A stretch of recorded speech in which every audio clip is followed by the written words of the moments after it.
Hey everyone, it's the Thursday Night Forum, and this is the perfect setting for the forum.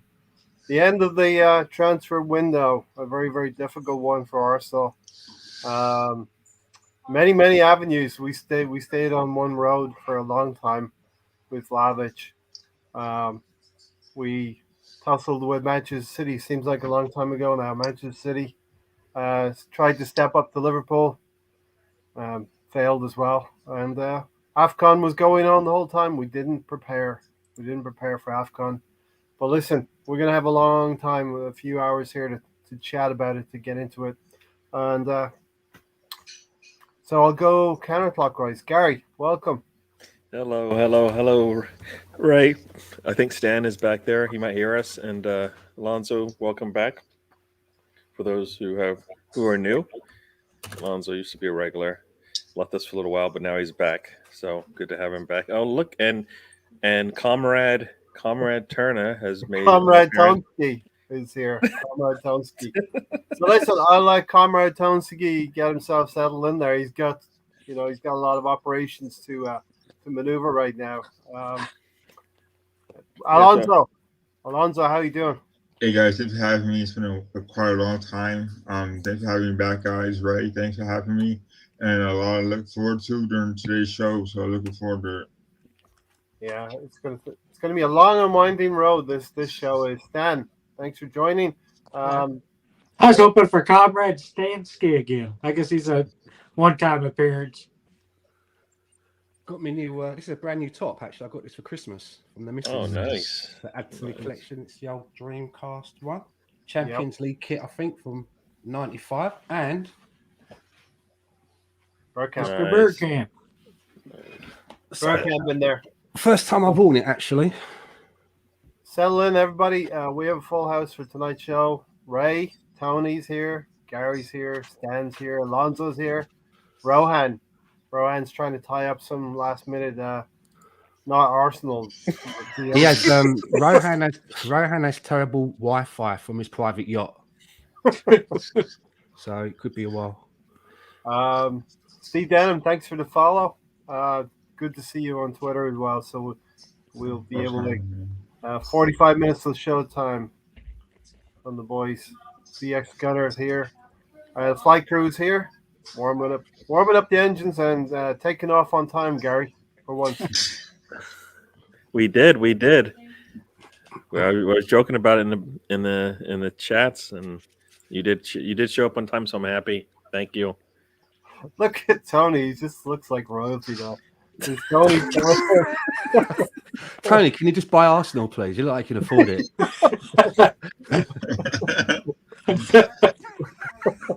Yeah, what is yeah? I could buy him for 20 billion, Stan. Can you send that Trans-Siberian Express all the way to Colorado and see a guy called Stan on a ranch somewhere? Stefan, good to see Stefan here. Good to see everyone in the chats as well. All right, who wants? What we do? We'll go clockwise. Dan, you wanna encapsulate what happened in this whole month of Arsenal? Well, I kind of got my speech ready. I've been on a few pods since the transfer window closed, and my feelings, they haven't changed at all. I wasn't angry when the window shut. I was left with a feeling of anxiety because if I was to measure the window, I think we got 50% of the work done. I wanted the deadwood to be gone. You may remember that I said some months ago on this place that I felt that there would never be a rebuild in earnest. It would never be able to begin until every player under the Wenger regime was no longer at the club, because they're the one constant. Everything else has changed but them. So I'm glad to see that we managed to move them on. Although there's a few of them that are going to be coming back. They're not gone for good, if you know what I mean. There's a lot of loans going on. What makes me feel anxious, though, is I look at what we have and I worry that it's enough to get us into Europe. And when I say into Europe, I think it's imperative that Arsenal's back in Europe next season. And the minimum has to be the Europa League proper, not that pizza competition that's just below it, the proper one. If we get to the summer and we haven't made that place, then I worry that it doesn't matter how much money that we have, that we won't be able to entice the right players that are going to help us improve. We'll be stuck with mid-table players, and we'll be caught on a hamster wheel of not being able to get into Europe and not being able to get the right players to help us to improve. Because as we've seen, players these days, that's part of it. You never see a player say, I'm going to come to you, I'm going to be the one that fires you back into Europe. They want to come when it's all nice and ready for them. So we do look a little bit lean for me. And as I said before, I've always felt that we haven't got a good first 11, we've got a good first 9. And there's not really that much beyond it. So I know that we've only got 17 games to go, but it's tight. Yeah. It reminded me a little bit of what you're saying, 17 games to go and the squad that we have. It reminded me a little bit of The Office when they tried to drag in that Christmas tree and they had to cut it. They had to cut it off 2/3 up the tree. Well, we're Arsenal. We're cut off at the 2/3 part. We've got a good goalkeeper base, defense, and decent. No, maybe not decent midfield, but that's where it stops. You know what I mean? Alonso, what's your? We got a good back 5, Ray. Just say that. Into there. Good back 5. Okay, it's that kind of Tony we're getting tonight. Okay. Keep your finger hovering above the mute button tonight, right? I think. Yeah. Alonso, what was your first thoughts on the January window and basically everything that happened in this month? So, whenever we were linked to Village, right? I was quite shocked that we would go for a guy like that, but we've been linked for him for a while now, and the progress was, well, he wasn't convinced by Arsenal. He better go to Juventus, and there's some agent stuff going on there, and so we didn't really quite get him. But then I knew that we weren't going to get anyone because our sets were on that player, right? So, like Simon said, Arsenal don't have a lot to offer right now. So, what player of that magnitude when it comes to Arsenal right now, And we're just so thin right now. Like, what do we have that would entice anyone to come here? But then again, we had the money to do so. And if you're having to put up 85 million to a player, right, if you striker from Serie A, then why can't we look further on to a player that is in England in a mid-table team, or somewhere else in Europe? Right? Yeah. So why can't we invest that money into someone else?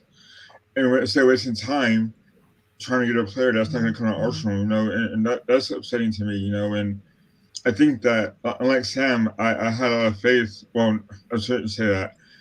Like Sam, I'm disappointed because we could have gotten two or three players in. Instead, we loan them out,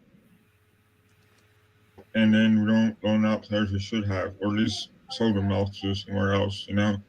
So that's frustrating. But that doesn't surprise me from Arsenal anymore. Now we are lean and mean, Gary, and usually when you're lean and mean, you're pretty good. You're pretty good to go, but we're a little bit too lean and mean for 17 games, Gary. Lean and mean. Yeah, that means, yeah, we're not carrying any extra baggage. Like as you said, yeah, we are. That's a whole other part I'm going to get into. Yeah, we're still carrying baggage, even though we're lean and mean. Yeah, I think we are definitely missed an opportunity. I mean, this is, to me, basically going a man up on a team and not continuing to attack them, and then ended up with a draw. This is what we basically did on this window, and I see that style of play on the pitch. So I shouldn't be surprised, but I am, and I'm a little disappointed that they did not try to make some changes. I mean, I've always said we're like 10 players away, and you're not going to get them all in one window. And the way that we work, as far as our window, the way that we do our transfer business, it takes some time. So if I think we're 10 players from where we want to be, that's another window. It's another summer window based on the way that we've been working these days. So we could be here a year from now going, all right, now we're almost ready to compete in the Champions League, and that's not where we want to be. We want to be in the Champions League going, you know what? We know what we're missing now. And we should be able, and we're going to stay in the Champions League again because that has to be the goal. Once you're in, you stay in. And now we're missing some important pieces, or we just need more depth, which is going to be a question, a question mark for us all along. So I kind of feel like we missed an opportunity, and you know, I think it could come back and haunt us. But Arteta's been lucky, and maybe he'll luck up, and maybe we will get Europa League.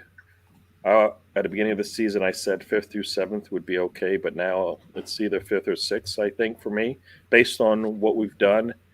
But what we did in this January window doesn't give me the confidence that we're going to be able to hang on. We need, and then everybody says, well, you know what? Those are players that didn't play much. But you know what? Maitland-Niles and Chambers, the last time they put on a red shirt, probably had one of the best games of the season for us. Yeah. And we don't have them. And we don't. And the people that are taking their place cannot compete at their level the way that they did the last time they played for us. So I think it's going to. Can they play 4 or 5 positions like Chambers and Niles can? Yeah, they're definitely versatile in that sense. And that's what you kind of want to make sure you have, just so, because you're going to need it. You might need it. Hopefully we're lucky and we go through this thing unscathed, no injuries, no red cards, VAR decisions go in our favor. The coach on the other side makes a mistake and we take advantage of it. We put shots on target in games. I mean, all of these things I think everything has to be perfect. It'd be nice to say, you know what, let's win the next 10 games and then we'll look good, because I think Ray has his calculations, and if we were to win 10 in a row, I think we'll be looking really good for a top 4 spot. All right, Ray? Yeah, if we get 10 more wins, we're right there. We're right there. The problem is we need to get 10 more wins. It's the good and the bad. Jeff Sue, it'll be almost impossible to attract top players if we miss Europe. Arteta and Edu are negligent. Yeah, and listen, players are going to be looking at Arsenal, not only looking at the team and what shape they're in, but also how the manager moves with players, and that's probably the next round we're going to get into is Aubameyang before we get into other things. We've had more red cards than goals in January and still didn't sign a striker. Can someone explain that to me? Our midfield. Tony. What was your thoughts on the January we just had, Tony? Well, I kept saying leading up to it, we needed to win all those games. We needed to be top 4. But then we needed to go into the market, and all we did is sell players, loan players out. Chambers and Niles, to me, is a mistake with that thin of a squad because they can play multiple positions. Now you have 17 players. The major player gets hurt, you're screwed. What happens if Lacazette gets hurt? And you're stuck with Nketiah. Well, midfield, there are no backups. You got Elneny, Zombie. What happens to Ben White or Gabriel gets a red card or gets hurt? Then you got Holding. If Holding gets hurt, then you got nobody. You only got 3 center backs. And that doesn't make much sense to me. We needed a striker. We needed 2 midfielders. What gets me is all the teams around us. Newcastle got one of our targets. Is that hard to get a midfielder? It's going to be that hard to get a midfielder. No, but it would seem that they want the right midfielder. It would seem that way, Tony. I can't explain this club anymore. I think I put it up there. Arteta said we had to maximize every window, and I believe that means incomings as well as outgoings. Hold on a minute, Ray. You're not getting off the fence that easy, mate. You're not getting off the hook that easy. What did you think of the window? Yeah, shit. I thought I got away with it. No, mate. No, I really. I slip under the radar. I thought I needed rename this winter storm we have Arsenal. Arsenal shit storm. This will be the name of this fucking. Yeah. Take your Canadian cold weather back, Stan. Yeah, and I could Cold as skirt shit by the here. I could use that to skirt by the question one more time, but I really, really wanted a striker this January. Some of us think we need 2 strikers. Some of us think we need 3 strikers. And Well, we like, need 3 in the summer, definitely now. like Eddie's Gary gonna be said, gone. Lacazette's Gary gonna be said- gone. like Gary said, um, All we got's Yeah, Balogun. why miss the opportunity to do something when you have an opportunity to do something? And What do now you we think we're got- gonna do with Balogun? And you'd have to play Martinelli up there. Balogun's on We loan. have to sign 3 Not this window. At next least window. one. So yes, to answer your question, Stan, would have liked to have 1 striker come in at least. Midfield, we all know we waited for the AFCON to end, which will end on Sunday, and don't dismiss Mohamed El Neni, Tony. He can be a useful player. He's going to probably win the AFCON, so he's going to My come biggest back. worry as well, though, is with the Remember. with the lack of depth that we have now. It's not going to take long because we have a lack of variety. It's not going to be long before teams see exactly how it is that we play, True. and we don't really have anything else to mix it up a little bit, to change things, or if we identify a problem in the game that we need to do something, we just don't really have options or variety. True. But didn't we recall Aziz? He'll save us.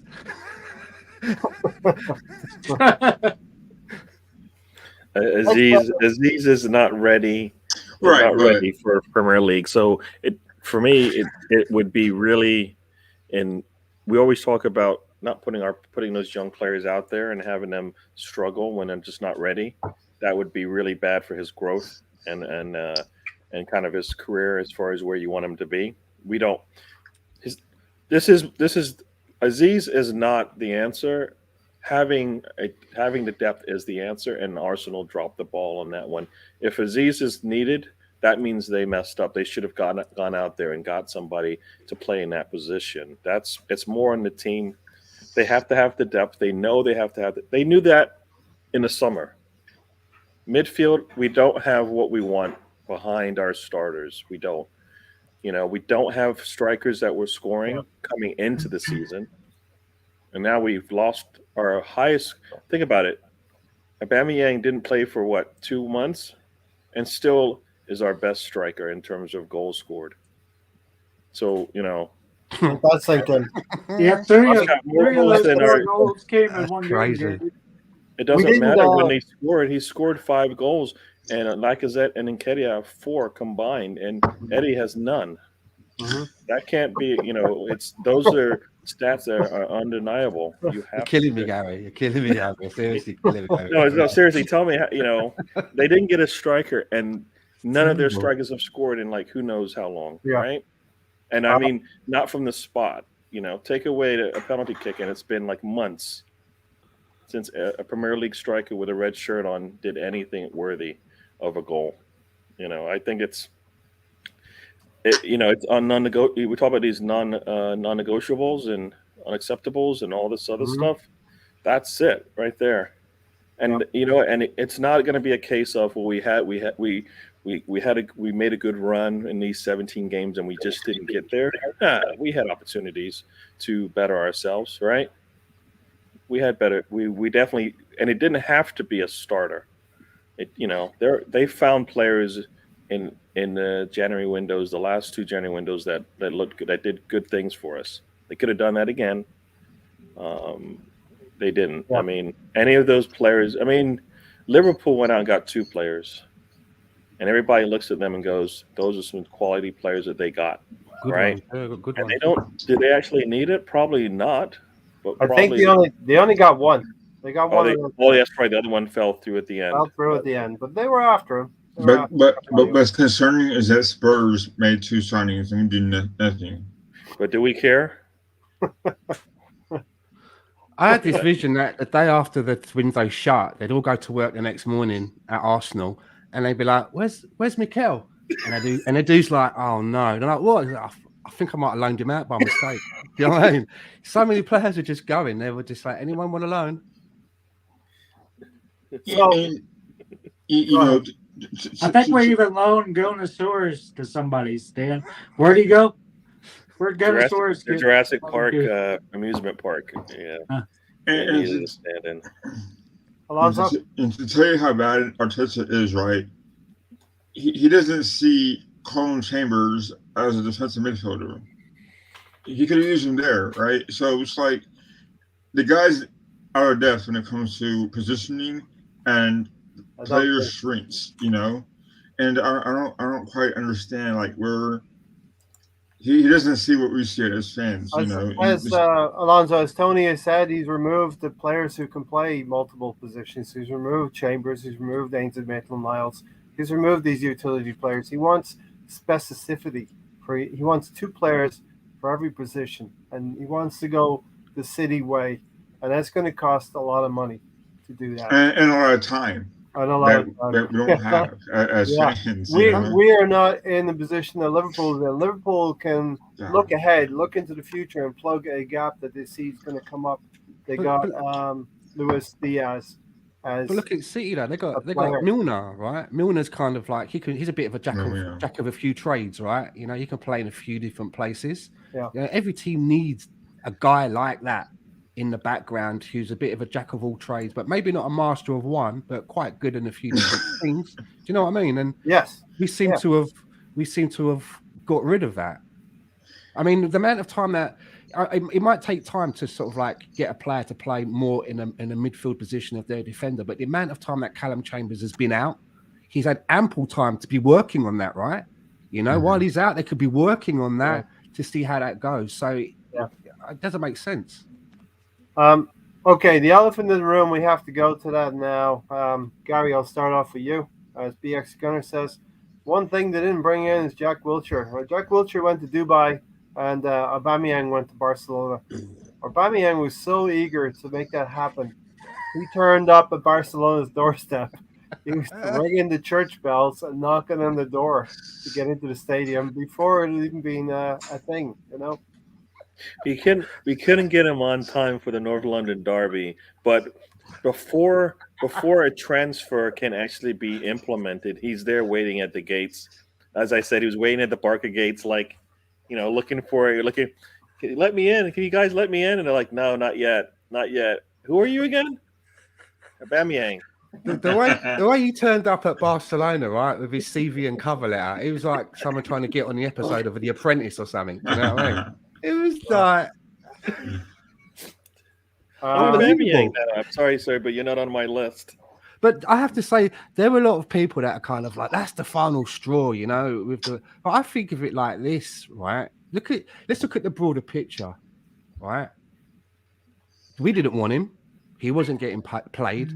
He's costing us like 350 fucking bags a week. He doesn't want to play for us.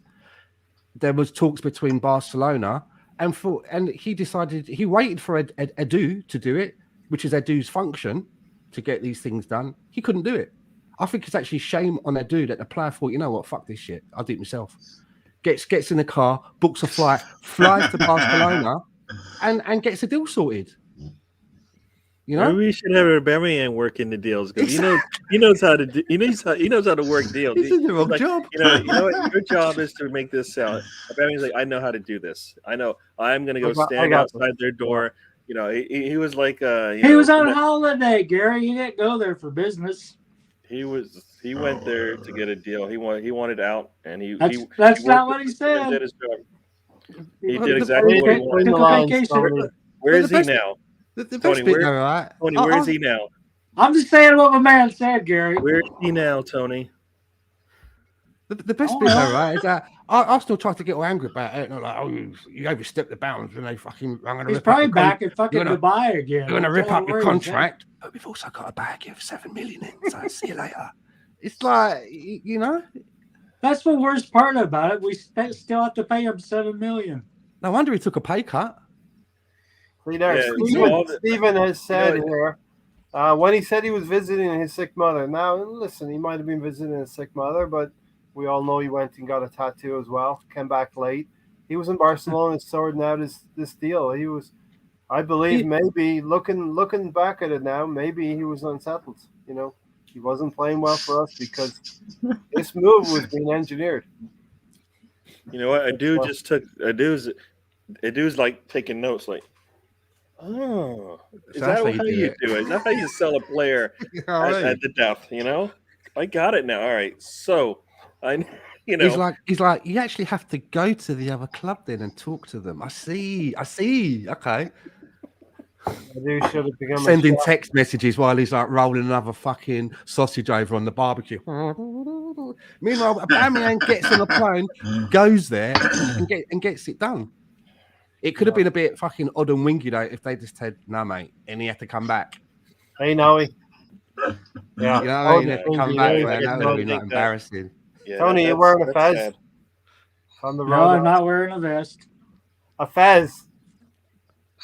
A A what? fez. A A fez. fez.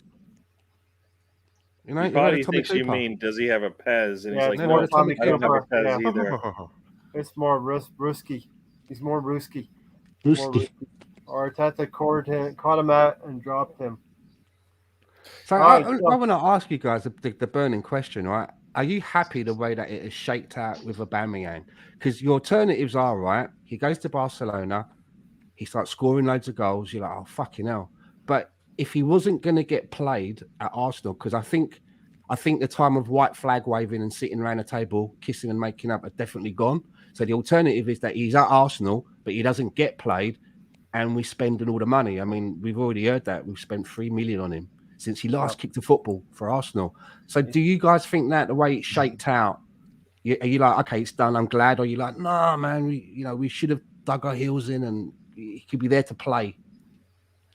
I didn't want him for 18 months. I didn't want him to sign the contract 2 years ago. I'm glad he's gone. He unsettles the team. He doesn't fit the team unless he's playing on the left. Arteta wanted to play him up the middle. It failed this season until he went to Martinelli after Aubameyang didn't show up again late and all that stuff. But to me, I'm really happy he's gone. Should have been gone 2 years ago, but we signed him. Yeah. Now we're free of his contract, even though we still have to pay him $7 million, which is a little too much. But I wish we did the same thing with Uba that we did with Ozil. We got rid of Uba earlier. Same amount of money to two players, but I'm glad he's gone. We've actually supplemented the move. We're paying some of the monies, but we're still going to be making a saving of about 25 million, something like that. Something like that, yeah. And Jeff Sue said, "Where's the non-negotiables for Arteta? He's ruthless against players, but has been offered a 2-year extension for finishing 8th twice."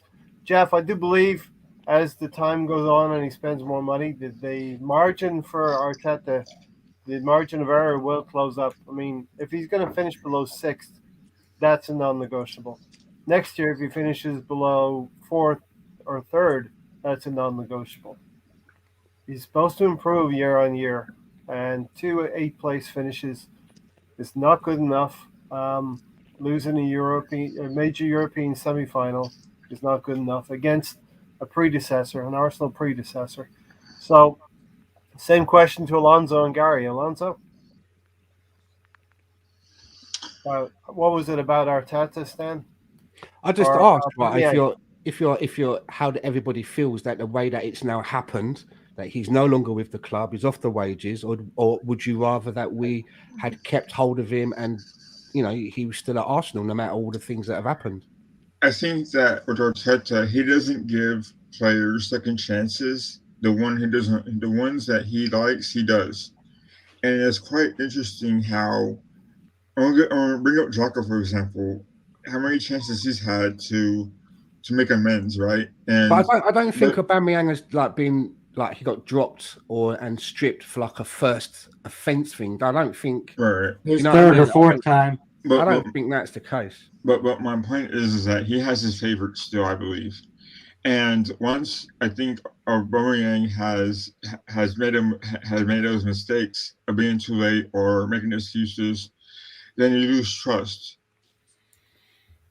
Arteta was hurt the most by Aubameyang was that he was supposed to be the captain, yet he messed up and went off to tattoos or visit his mom, quote unquote. So you never know. But I think that he has to set boundaries to be where star players shouldn't be able to act up like that. But he gave Aubameyang a lot of chances to improve in the character category, and he failed. Where I think Jacques up on the pitch more so, but yet he's still given chances after chances to start in a certain 11. So there's a lot of comparisons with that. Yeah. But who knows what's going on? I think it's both Arteta should have given him another chance to maybe make amends. Where Aubameyang should at least come out and say, "Hey guys, I made a mistake as a captain," and continue from there. But I think that Arteta shouldn't be afraid to shoot the armband and give it to someone else full time. Yeah. So just before Gary answers, I'd think back on the back of what you just said there about favourites and that. I think Aubameyang was a favourite, but there gets to a point in time where you're like, "Come on, man, you're taking the piss now." Do you know what I mean? It's like, you were late then, and I let you go there to do this. You asked if you could go. We said come back Wednesday. You come back. You get late for the North London derby. I think it gets a point where he was. I think Aubameyang was definitely a favourite, but I think he just got to the point where you're like, how many more words in your ear am I going to have? Before I have to start laying down the law. Sorry, I didn't mean to, but what did you think, Gary Abbott's all shaken out? Yeah, well, I guess listen happy? to everybody's. Yeah. Well, I am disappointed in three people: Adu, Arteta, and Aubameyang, and it doesn't not necessarily in that order. Any order you want to pick, they all three basically dropped the ball on this whole situation. If Aubameyang, really cared, he probably would have, he would have done whatever needed to be done. He needed to be a captain. He needed to be a leader. He didn't do that, and that's why he's in a situation. If he was scoring goals, if he had 11 goals right now, and was still doing all that stuff, I think they would just, they would just turn, close their eyes and look away. But he's not. So he's not. So basically, it's affecting him, right? All this stuff's affecting him because he can't put the ball in the net. Doesn't matter if he's standing in front of the goal. He can't put the ball in the net, right? So it's affecting him. I think Arteta doesn't know how to use him, can't get the most out of him. And I think that's partly because he's only done this, 2.5 years, 2 years now? He doesn't know how to take a player who's really skilled at a specific thing and fit them in and get the best out of them. And Adu, this is where he needs to earn it. Somehow how in the world did we end up? We're going to pay £10 million, and he won't kick a ball for us, right? How is this? Is but we're going to save. And then, I'm not done. So maybe it's a fourth person because who's accountable for this?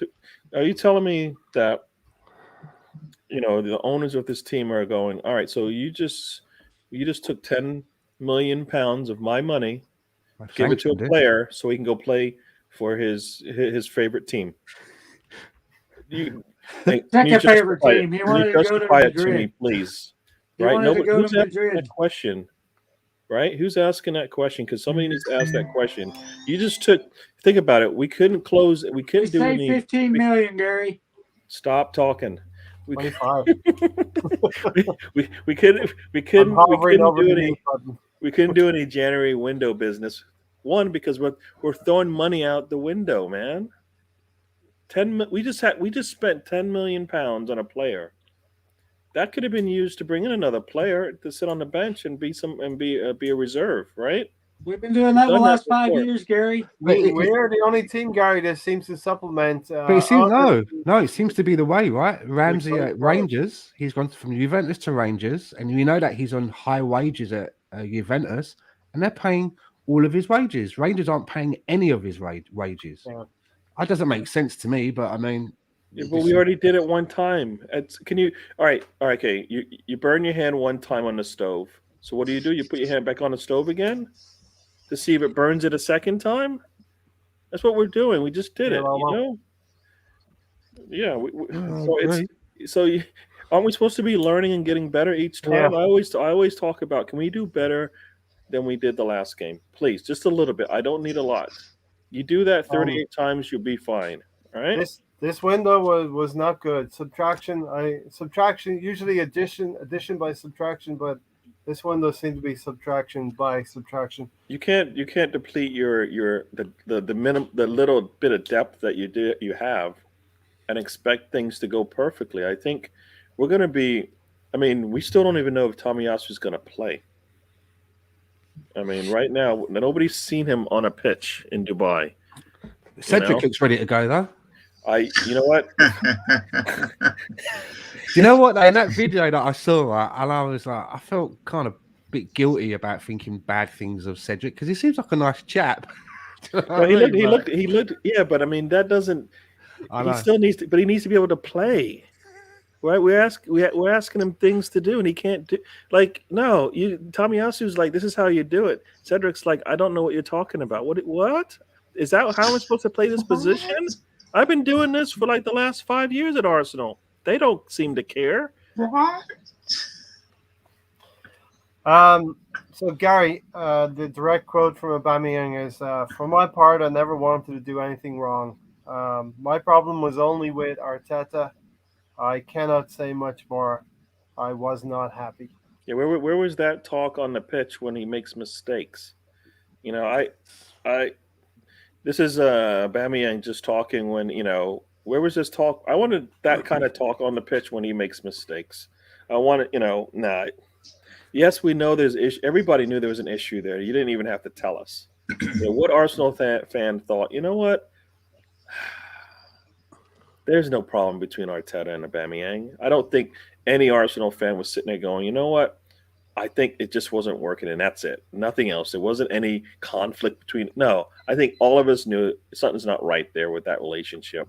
It's probably done, and we heard that many times, up until he's gone. But yeah, not for me. It's like duh. Yeah, we knew that, but why are you talking now? You know what? If he doesn't score another goal, Arteta wins, right? Because it'd be, you know what? It was good to let you go. And so far, Arteta's been right when he's let players go. Not too many of them have gone out and succeeded. The ones that have gone, right? Mm-hmm. Hopefully, the only player right now that can that is Saliba. That's the only player that that's out. That when he comes back can actually be a part. Everybody else, yeah. Alonso, I ran a poll earlier today. Did Arsenal do the right thing in moving Aubameyang on in the January window? 87% said yes, it was best to move on. And Aubameyang's only problem was with Arteta. Yeah, I mean, it's tough whenever we fans don't know what's going on in the locker room or training pitch, especially when he got stripped of the captaincy. I mean, what do you expect? I think that the fallout was kind of bound to happen after that, and Aubameyang has no personal blame on himself. And at what point does he take accountability for that? Arteta was right to do that. I think he was right to shoot Aubameyang from the captaincy because there are a lot of players on the team that look up to him, especially Saka. And you don't want that bad influence on the team. You want a leader like Lacazette, even though he's underperforming. You still want him on the team. Now, I think if Aubameyang was a true leader, this would never have happened. And unfortunately, he was not. That was not the case. But to say publicly that you had issues with your former manager now former manager is kind of unacceptable to me. I think that Aubameyang should have written about it the right way and just say, "Hey guys, my time at Arsenal was okay at best," and he made the best out of it during his time there before all this happened. So I think Aubameyang's kind of at fault for what he said. I think that has to be behind closed doors. So yeah. Tony, somebody once famously said that he thought there would be a lot of movement in this January window. I can't for the life of me remember who that was, but You. it was you, Tony. That was you, eh? No, I was quoting Tony. You kept saying it, Ray. You kept You- bringing it back up. You thought it would? Did I say? I said it was difficult, right? Tony said it would. There'd be a lot of movement. Anyway, Aubameyang arrives in a January window and leaves in a January window. That is in of itself is a sign of a player with some issues with the clubs involved. Yeah, but to me, he was a favorite of Arteta. He persisted for 15 months with a system that didn't work, playing Uba down the middle. Everybody's seen it didn't work. We seen it last year when we went on a run when Smith Rowe came in. Lacazette was playing in there. Everything was flowing good. And he puts Uba back in there. Starts the season off. Lacazette on the bench. Uba up there, not scoring. Got 3 goals in 1 game. Didn't do shit after that. I'm glad he's gone. He should have been gone 2 years ago. I was about the only one that said he should go. I guess Brownie said it. At least he wedges. He said it was a bad deal. He heard it from you first, though. Yeah, probably so. Shout out to Alonso. Hope your mom is doing well, Alonso. Hope you can hear that. Stan, Aubameyang's not really done himself any favors. He's not really been classy in this situation. Read that. Do me a favor. Read his little statement out again. Read it out again. From my part, I never wanted to do anything wrong. My problem was only with Arteta. I cannot say much more. I was not happy.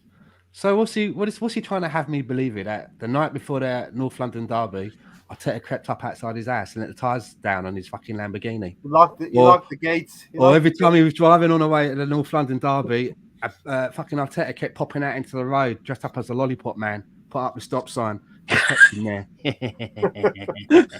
I mean, yeah. Mikel Arteta told him to fucking hold the plane on the fucking runway when he was coming back from Dubai. Make sure he's fucking late. Don't take off.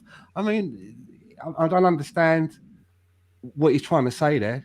He's got his dream move. He's engineered his move. We all know that he always wanted to go to Barcelona. I mean, do you not remember that before he signed his contract, right? When he was going to sign his contract, his re-signing, he didn't put pen to paper like quick time. He dragged it out, if you remember, and there was talk about Barcelona then being interested in him. Yeah. And then people started doing all of the same stuff, the sign the ting like they did with Walcott. And then what happened was that COVID reared its ugly head, and the deals that were people that were sniffing around him, they stopped sniffing. Meanwhile, Arsenal put a very lucrative deal on the table for him, and I always felt that when he signed it, that it was kind of like, well, okay, well, there's nothing else about. There's nothing else going.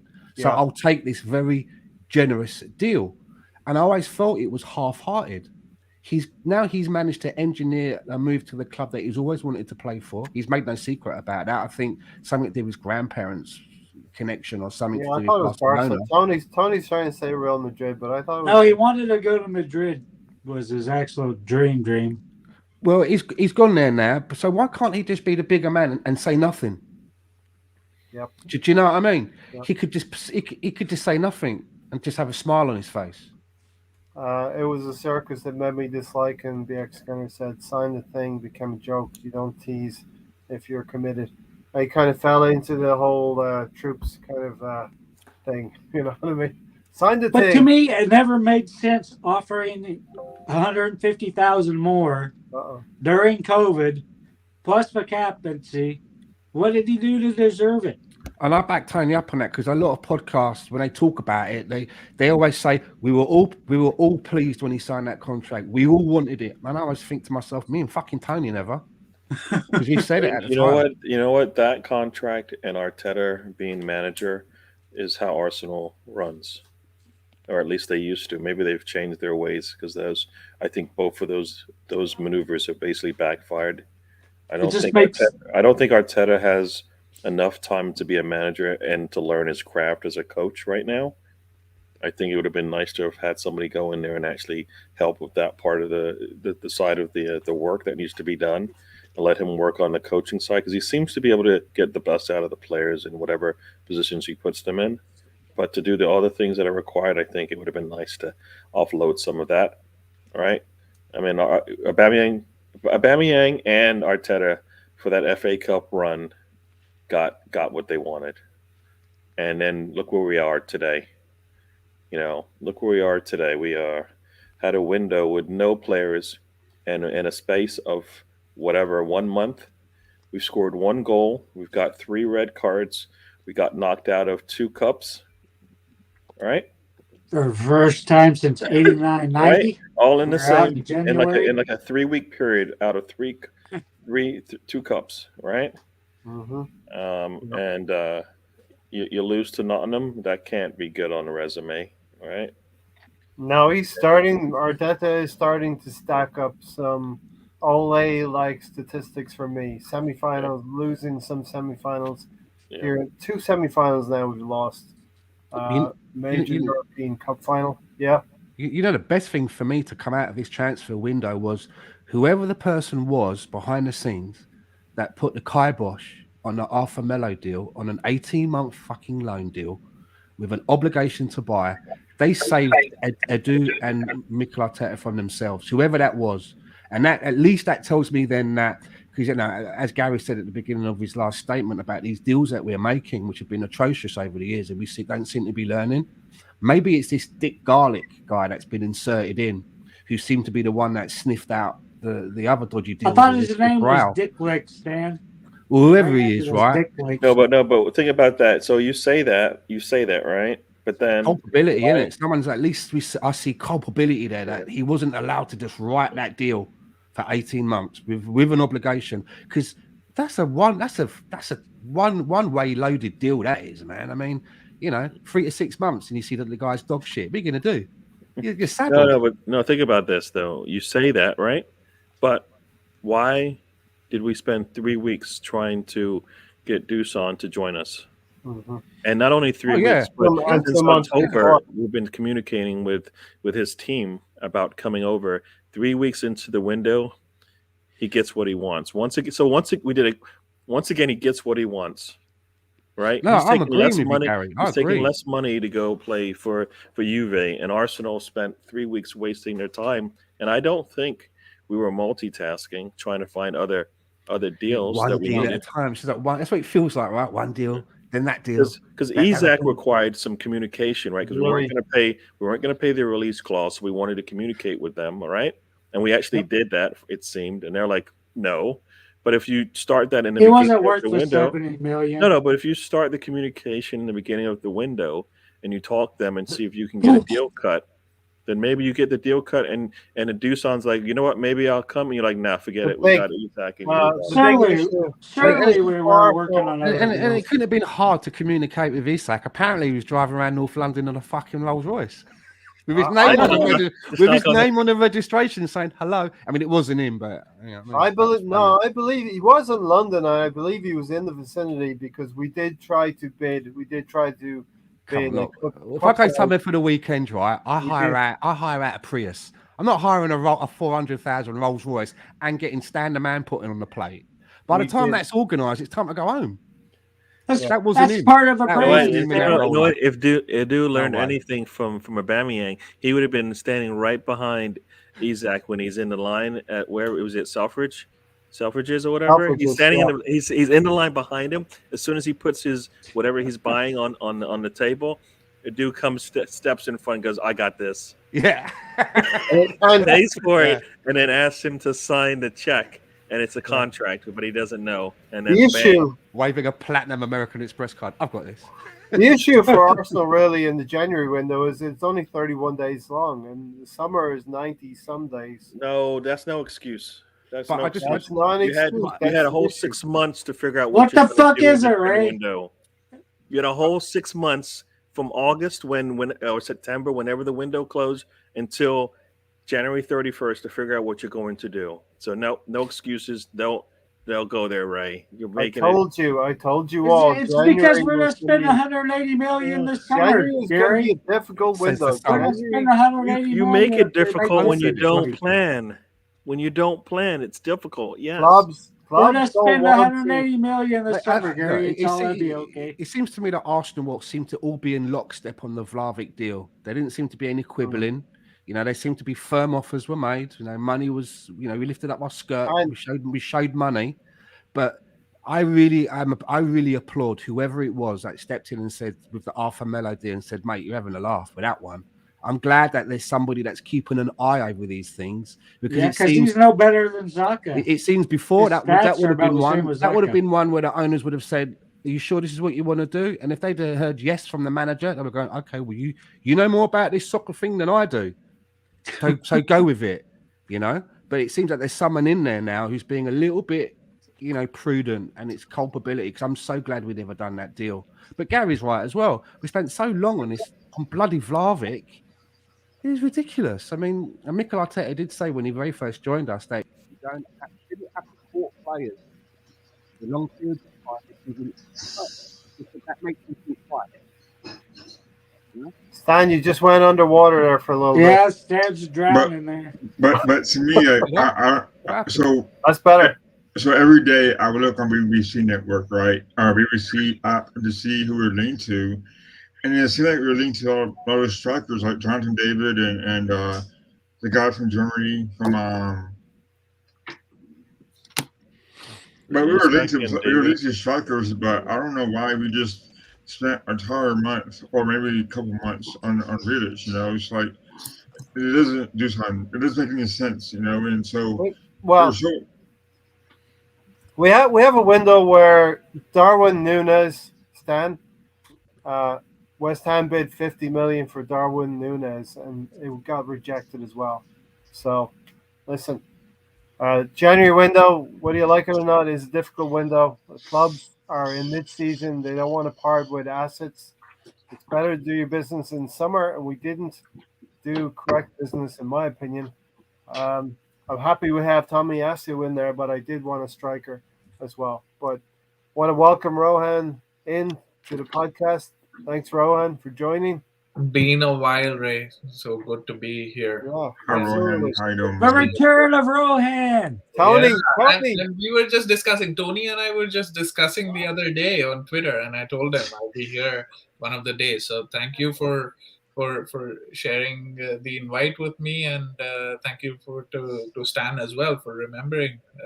You know, so Always. You know, Rohan, you're coming on tonight. I'm going to have to ask you about Aubameyang. You knew that, right? You knew that when you joined the podcast, you're going to be asked about it. He already ordered his Barcelona duvet cover. No, yeah. See, I mean, Aubameyang. What do I say? He was here for 4 years, right? 2.5 years out of that, he was a superstar, legend, world class striker. You know, I pulled out his stats just for the Premier League. In the first season, he played 13 that half season when he joined in January. 13 games, 10 goals, right? Then the next 2 seasons he scored 22 goals each and played 36 games. So not only did he score goals, he was not injured, he was contributing to the team, and the fastest player to 50 goals for Arsenal in terms of goals per minute. He was just behind Aguero, a minute behind Henry. So he was on a roll. And then at some point in the last 1.5 seasons, he sort of lost his way, right, within the team. It's maybe because because we just started playing in a different way. Maybe it was that he's got the new contract, so the foot was off the gas. Whatever the reason might have been, he was a good servant to the club, I would think. He was ousted from the team. He wasn't protesting and saying that I'm not going to train, etc. He was available, but he was not getting picked. I stand with Mikel Arteta because he's the manager, and so I do not believe in this Chelsea style player power situation where they can drive the manager out.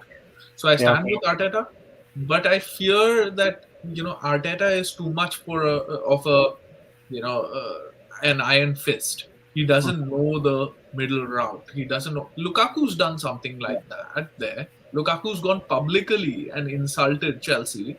They gave him they gave him a couple of games out. They gave him a hefty fine, and he's back in the team because they understand what is at stake and they've spent the money. There's a contract in place. You're getting paid. You will play, and you will not speak in a manner that's unacceptable. You will not come late. I'm just going to fine you so much that it will be financially not viable for you. You know, but Arteta, you've seen that with Guendouzi, you've seen that with Aubameyang. When people get on the wrong side of him, he's too much of a disciplinarian. He goes Yeah. out on the offensive and he does it in public, which is, you know, Wenger was here for 22 years, and the reason why he lasted for so long was because, he wouldn't oust players like that in public, or he wouldn't. There should always be a way back, especially for one of your big guys, right? So, But that's what it is. But the chapter is over now. yeah, but wasn't Wenger part of the problem of the rot setting into the club, Rohan? Maybe so, which is why I'm not saying that you need to be, besties with all of your players and they run all over you. I'm not saying that, Yeah, but somewhere in the middle. also don't. You need to understand what is in your favor, right? What did Conte do? Conte played Diego Costa all the time. I mean, he won him the title. I was seeing the season review that season when they won it, and after matches, crucial matches when Diego Costa would score, he was like hugging Conte. Conte was hugging him back. All of that was happening. In fact, when Conte was doing his press conference, Costa and Luis pulled him out, and there was this whole thing which you must have seen, right? And what did he do in the summer? He told him, "You're not part of my plans," and so you move on. So a good manager knows what the objective is and goes towards that, and knows how to handle situations in a sensible, practical way. You don't always have to go out and show that I have the biggest penis in the room, right? Cojones, yeah. The biggest cojones, right? I have there's no requirement for that. Yeah. That's the problem. And this, if he's going to take this sort of attitude, Stance. then and this sort of stance, he's going to have this problem all the time, because Yeah. These footballers are prima donnas. That's what Yeah. they're. Yeah. Stan, Rohan makes great points, and I'm leaning that way as well. Arteta's ruling. He's had to rule with an iron fist to change the culture in many, many ways, but I think his clench is a little bit too tight, and he's going to put off some future acquisitions, maybe targets in the summertime, because of his actions now. Well, first of all, I want to thank Rohan for not saying cock, because my mum does watch these podcasts. So thank you for that. Secondly, sorry for leaving the podcast there. My missus had some fish earlier and she was having a bit of an allergic reaction. So, I had to do the right thing and just roll it onto her side. Well, bare minimum, yeah. And get back to the podcast. Priorities and everything like that, right? But yeah, I mean, first of all, we had Arsenal fans that used to complain that Arsene Wenger used to walk around and tickle his players with a feather duster. Now those same fans are saying that Mikel Arteta walks around with a rod of iron and hits them all around the back of the head with it. Maybe there has to be a happy medium. Personally, I like a manager that doesn't take shit, and I like a manager that you know, we used to hear the stories about Ozil would sort of like not train every single day that everyone else would. He would, you know, be able to sort of like maybe come and go as he pleased a little bit. And when Aaron Ramsey was asked, there was like he was doing like a quiz thing, asking loads of quick fire questions. One of the questions was, is there a teacher's pet? And he went, oh yeah, because it was being asked really quickly. He went, oh yeah, Mesut's always in the gaffer's office, you know. So Probably a sick note. Yeah. I kind of like it that we have a manager that doesn't take any shit. Is it going to put players off coming to us? Well, I don't want players that are going to come to us because they're looking for an easy ride anyway. I want players that are coming to work. You know, they're coming to work. They're not coming to get issued with a fluffy dressing gown and matching slippers, and you know, lie on a sun lounge around a fucking jacuzzi. That's not what it's about. You know, they're coming to work. But it doesn't seem to be the way. It seems old school. Like I said earlier, one of the things about let's look at Bernd Leno, for example. It's obvious that he doesn't want to be in the club. And Newcastle, right, one of the clubs now, the richest club in the world, have put feelers out that they're interested in him. But he doesn't believe in himself, because he turns around and says, well, you might get relegated and blah blah. Mm-hmm. But then why don't you go there and say, I will keep the ball out of the net, you won't get relegated, and perhaps put a clause in your contract as maybe as a safety net, but take the gamble, believe in yourself. And you know, players like Vlahovic, I think we dodged a bullet. Great stats, you know, he's got the stats as good as Cristiano Ronaldo had in a shorter space of time in Italy and all that. Clap. The guy didn't want to come. The way that he went about it, if we had managed to drag him to Arsenal, I just don't think it would have been a fairy tale ending. He'd been using us as a stepping stone. We probably wouldn't have got the best out of him because he didn't want to be there in the first place. And when it's time to move him on, well, we've seen what it's like trying to do the transfer negotiations with him, and we've seen the reports that the Fiorentina owners have come out and said about how disgusted they were of how Dusan Vlahovic and his representatives treated them. Yeah, his entourage. So I think we dodged a bullet, but I've circled away a little bit. I'm glad that we have a manager that's a disciplinarian, but I don't want to see anyone playing favourites. It should be the same for everybody. Yeah, but that's the problem, though. I will say one last thing on this. We've got a lot of youngsters in this team. Not only have we got a lot of youngsters, we've got a lot of people from Hale End that seem to be in and around the first team. And we've got 6 players that have only been with us for a short period of time. He stripped the captain of his armband and they fired him out of the club because of the shenanigans he was pulling. I think if that doesn't get everybody into shape and know what the game is, there's no excuses after this. There's no excuses for any other players that think that they can turn up late or do similar stuff and, you know, go away and leave and come back late, because the precedent has been set, and maybe that's a good thing. Yeah.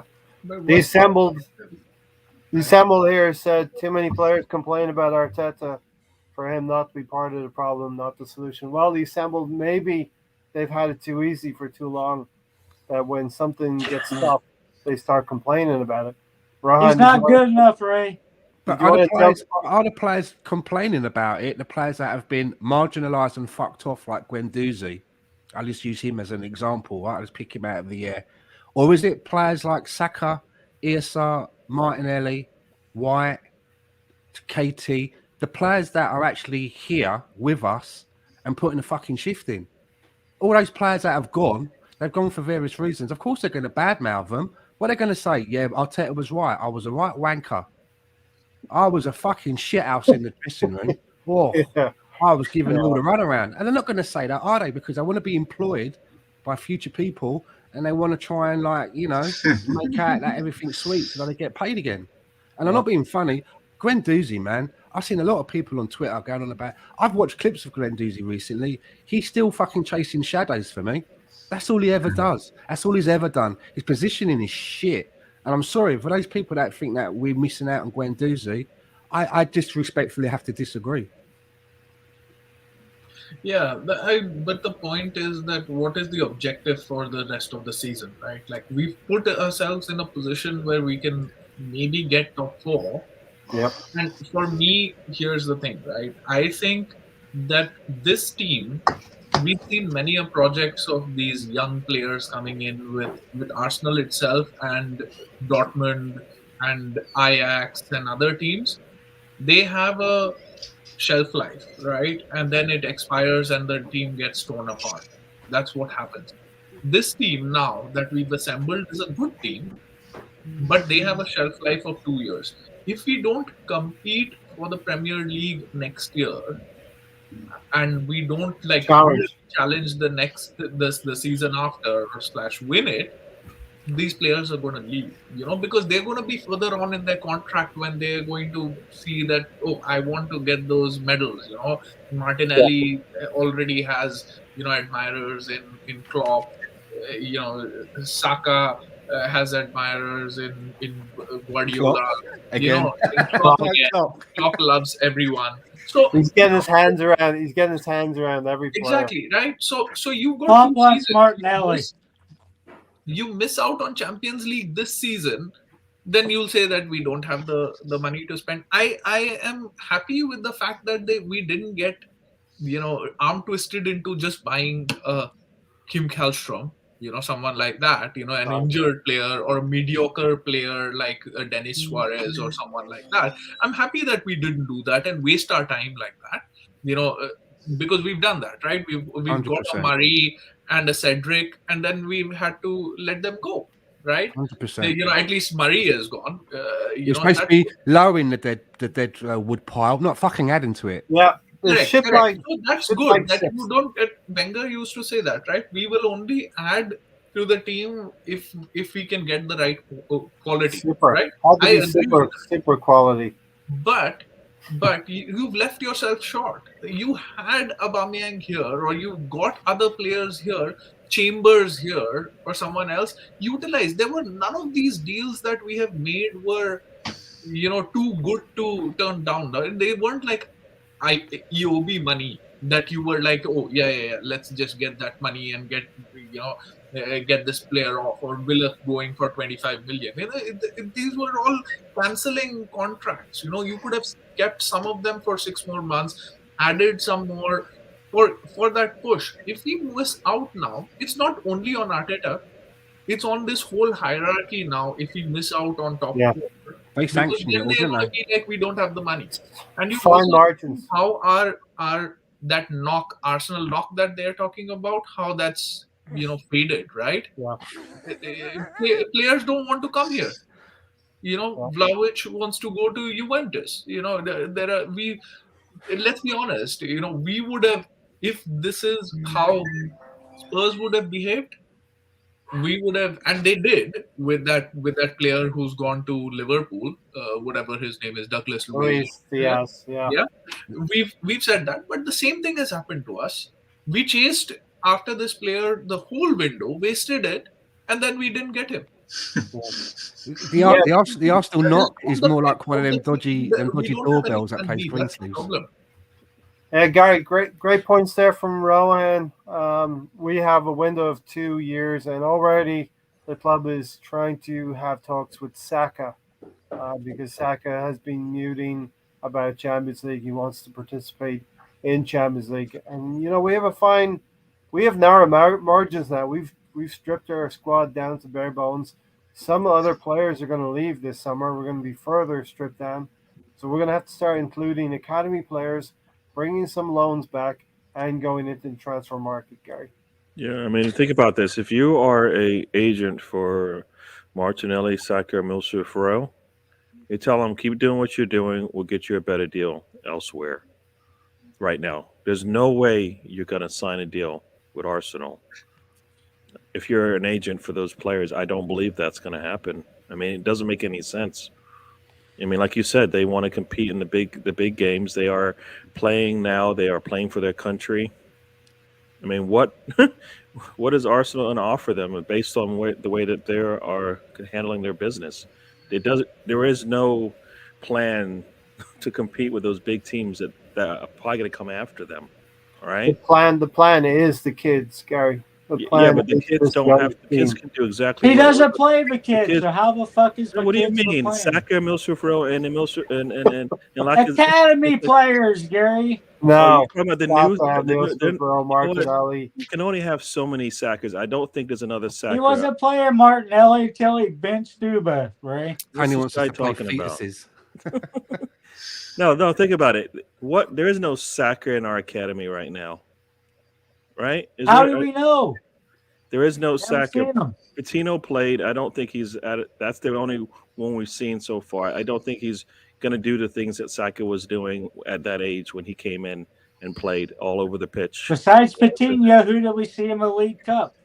We didn't see the young players, Gary. Like I said, and you know what? You shouldn't even have to be playing them.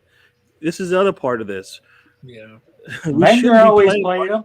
Why Martinelli, Saka, should and Saka Emilio be Fro. playing in the League Cup? God damn, man. You're not listening to me, buddy. Should Saka be playing in the League Cup? If he was in a You big and team, that improved if he was Tony in a have big come team, back. a top 4 team, Saka wouldn't have to play as much. Emilio Fro wouldn't have to play as much. Martinelli definitely wouldn't play as much because of the injury. That would have set him back a little bit. They wouldn't have to play. I always bring up this example because it fits every But they're time. playing, Gary. That's the It problem. doesn't mean it's right. It doesn't mean it's a future that you can Jesus build on. Christ, man. Because we have 14. We have 14 players in our squad right now.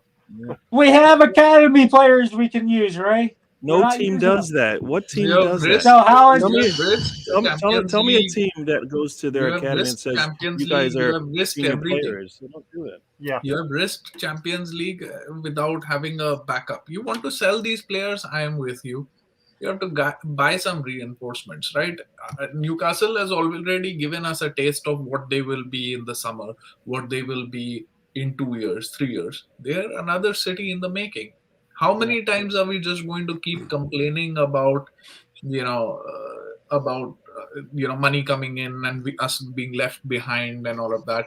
Arteta is not Klopp, right?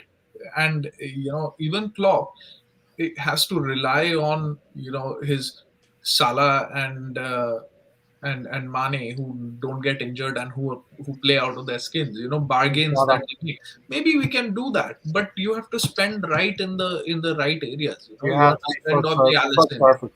You Yeah. have to spend on Allison. You have to spend on Van Dijk. You have to spend on Thiago. Such players you have to do. So that's the thing. I mean, I'm okay with whatever their plan is. They have made the bed. Now they have to sleep in it. See, the part of the problem is that in the past, we've had Arsenal have a way of looking at players and spending money in which they could have used to spend money on players that are lesser known, and instead of trying to build them up or at least train them to be superstars. Like, for example, Sané and Salah weren't great players at Chelsea, and I forgot where Sané came from, Roma. but not at Roma. So they're not superstars for a reason, right? This is where we lacked scouting, but they all got fired or let go because of a budget that we thought we had to have, and that's part of the issue now is that we spend so much time on Dawson that we're up to nothing now because we're so concentrated on paying these high players like Pepe. We could have used money elsewhere. So it's like Rohan said, we could have used money elsewhere to buy additional players instead. We're too busy paying for these high rated players. Yeah. I think, Alonso, that mindset has changed since the summer. We're just looking for some evidence this coming summer that's going to continue. Liverpool, to get where Liverpool are now, they had to get something like 17 out of 19 transfers correct. And speaking to the Liverpool boys over there on our podcast, Dave and Jack Mack, 5 years ago, they started to get that right by having very, very few bad transfers coming in. But Ray, Van Dijk wasn't expensive. So I mean, Neither was Martinelli. Yeah, so I mean, these are kind of players that are. Van Dijk was about 50. Van Dijk was 75 when he came. He was the most expensive defender. Sorry, but I mean, but still, I mean, there are players like that that we could buy on proven quality, right? You have to have steals, but then there are places where you have to have no-brainers, right? You have to go in. Allison, you knew if you sign him, he's going to win you points. You know what you're getting. Champions League 1 year to the other year was Karius versus Allison, right? It's Van Dijk versus Lovren. That's the upgrade that you make, and then there are times that you get lucky. We have also got lucky with ESR, with Saka, with Martinelli. All of these players we have. See, I am happy with 9 out of 11 players that we have. In our starting 11, even though a lot of them are kids, I'm happy with that. But Those the 9 problem can is the carry depth. you too. But the problem is the depth. What we needed to resolve in this window was get a striker or resolve with Aubameyang, get him like in somewhat of a good position, because this season also what's funny is that I told you that he scored 10 goals in his first half season, then 22, then he still scored 10 goals last season, which was his bad run. And this season he's not featured in those many matches because he was ousted. He still has one more goal than Lacazette, who's playing really well, has 3. He has 4. And that's what we are left with.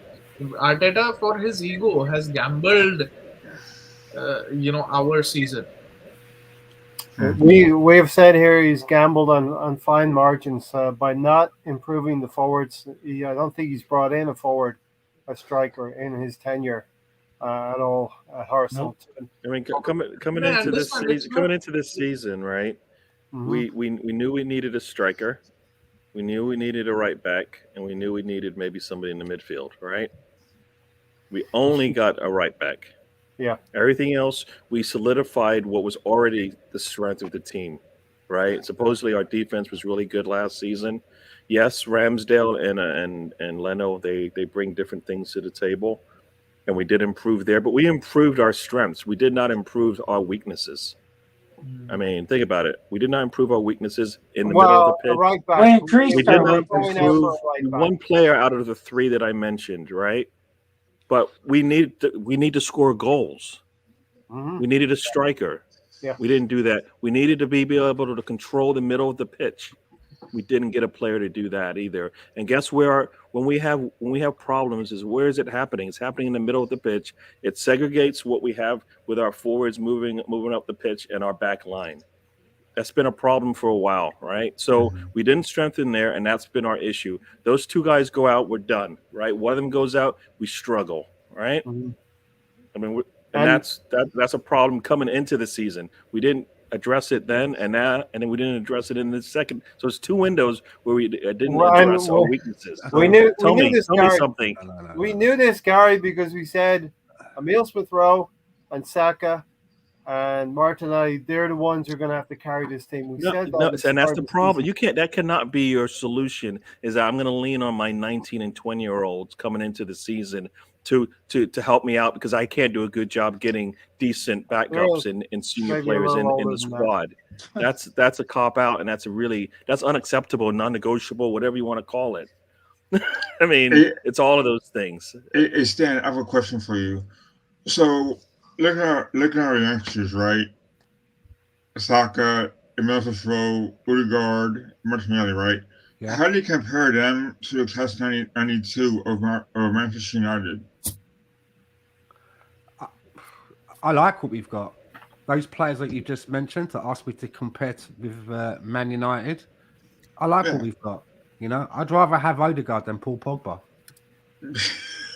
I just would. Right. He's easier to mold.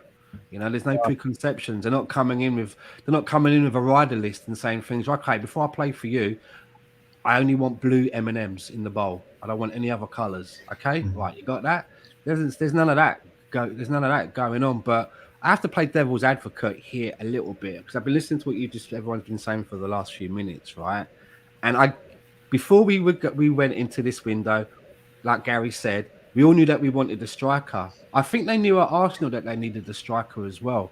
The club sat down and spoke with Jonathan David's representatives. They flew into London in December to start talking and feeling out. We put money on the table for Vlahovic.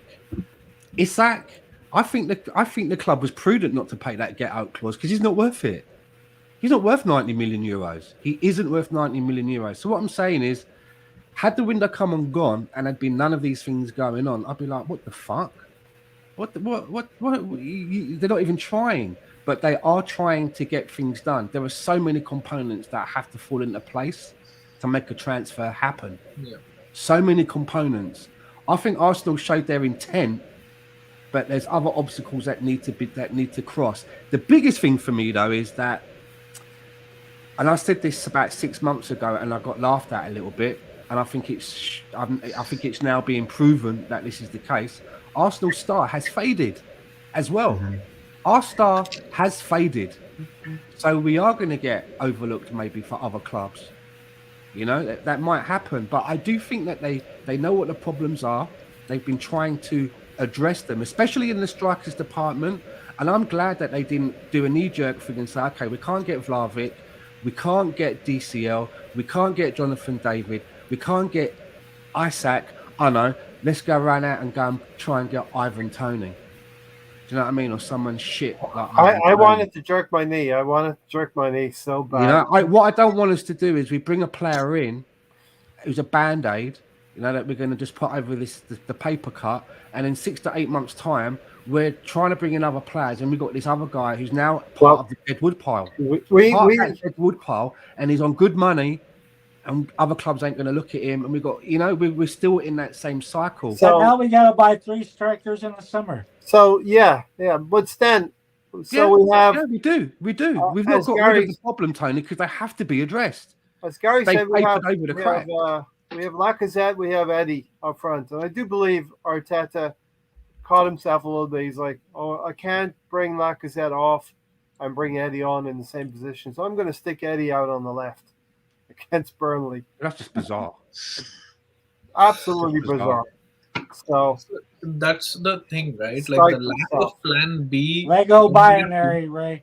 The lack of plan B when we are playing, and the lack of plan B out of the pitch is so evident. Yeah. That is the problem, right? Like, see, here's the thing, right? Your car gives you a lot of trouble. Your work is 50 miles away. There's no public transport. You live in America, right? Like, so how are you gonna get to work? You're just, my car gives me trouble. I'm just gonna get rid of it and you know, sell it to the junkyard. But I don't have money to buy a new car.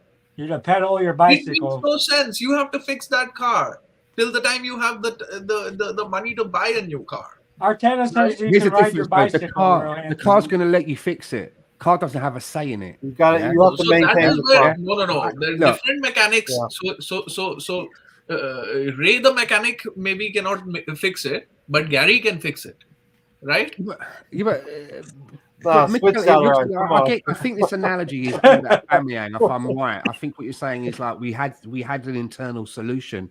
You can only wave the white flag if somebody wants to come and. But I honestly think, right. Let's go back in time a little bit.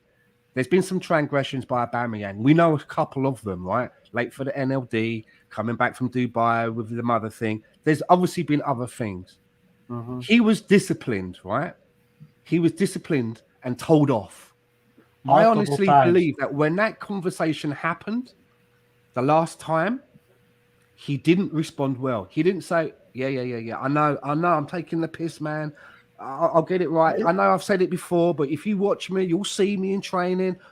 He responded badly. I think he turned around and said, well, fuck you. My mum needed whatever. He believed that his stance was right. That's what Barry said. Started with then what happened was, then what happened was after that meeting, they've come out of the meeting with the Arsenal bods.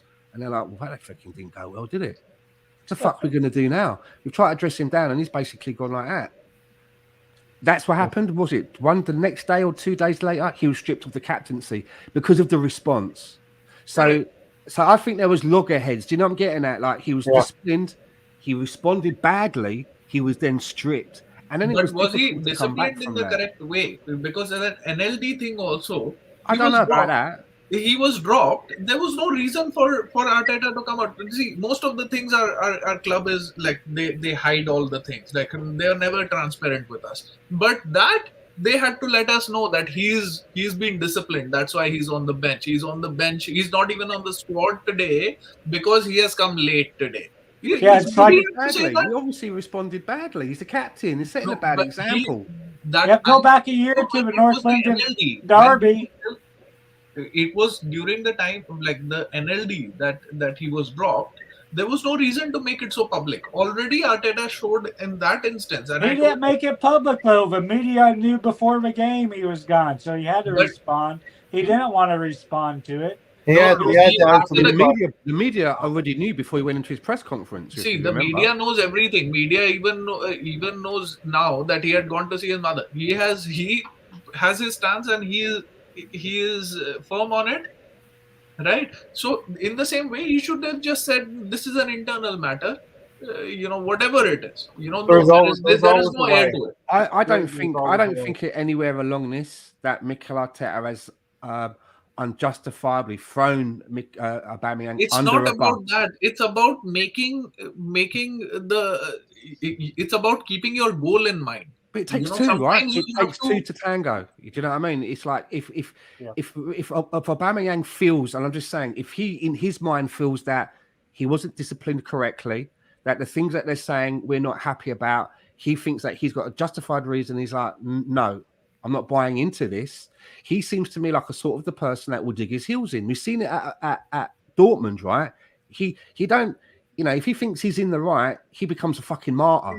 Then You know, if that was he's a the fuck case- you kind of a guy. He's like, no, fuck you. He's one of them. He wears his heart in his sleeve, right? That's what I If think that he was is. the case, Stan, if that was the case, then they should have just not gone for Vlahovic. They should have gone for 2 or 3 because they knew that they should have also reasonably known that they were going to, it could have happened that he would not have come. Like very early in the window, only it was said that he wanted to go to Juventus, right? So Yeah. the point is that you can't eat the cake and have it too. I don't Yeah, there want there to must have been gamble somebody on on other. that I don't want to gamble on players that I'm not 100% convinced with. I agree. Then Yeah, you it seems- have to make this work.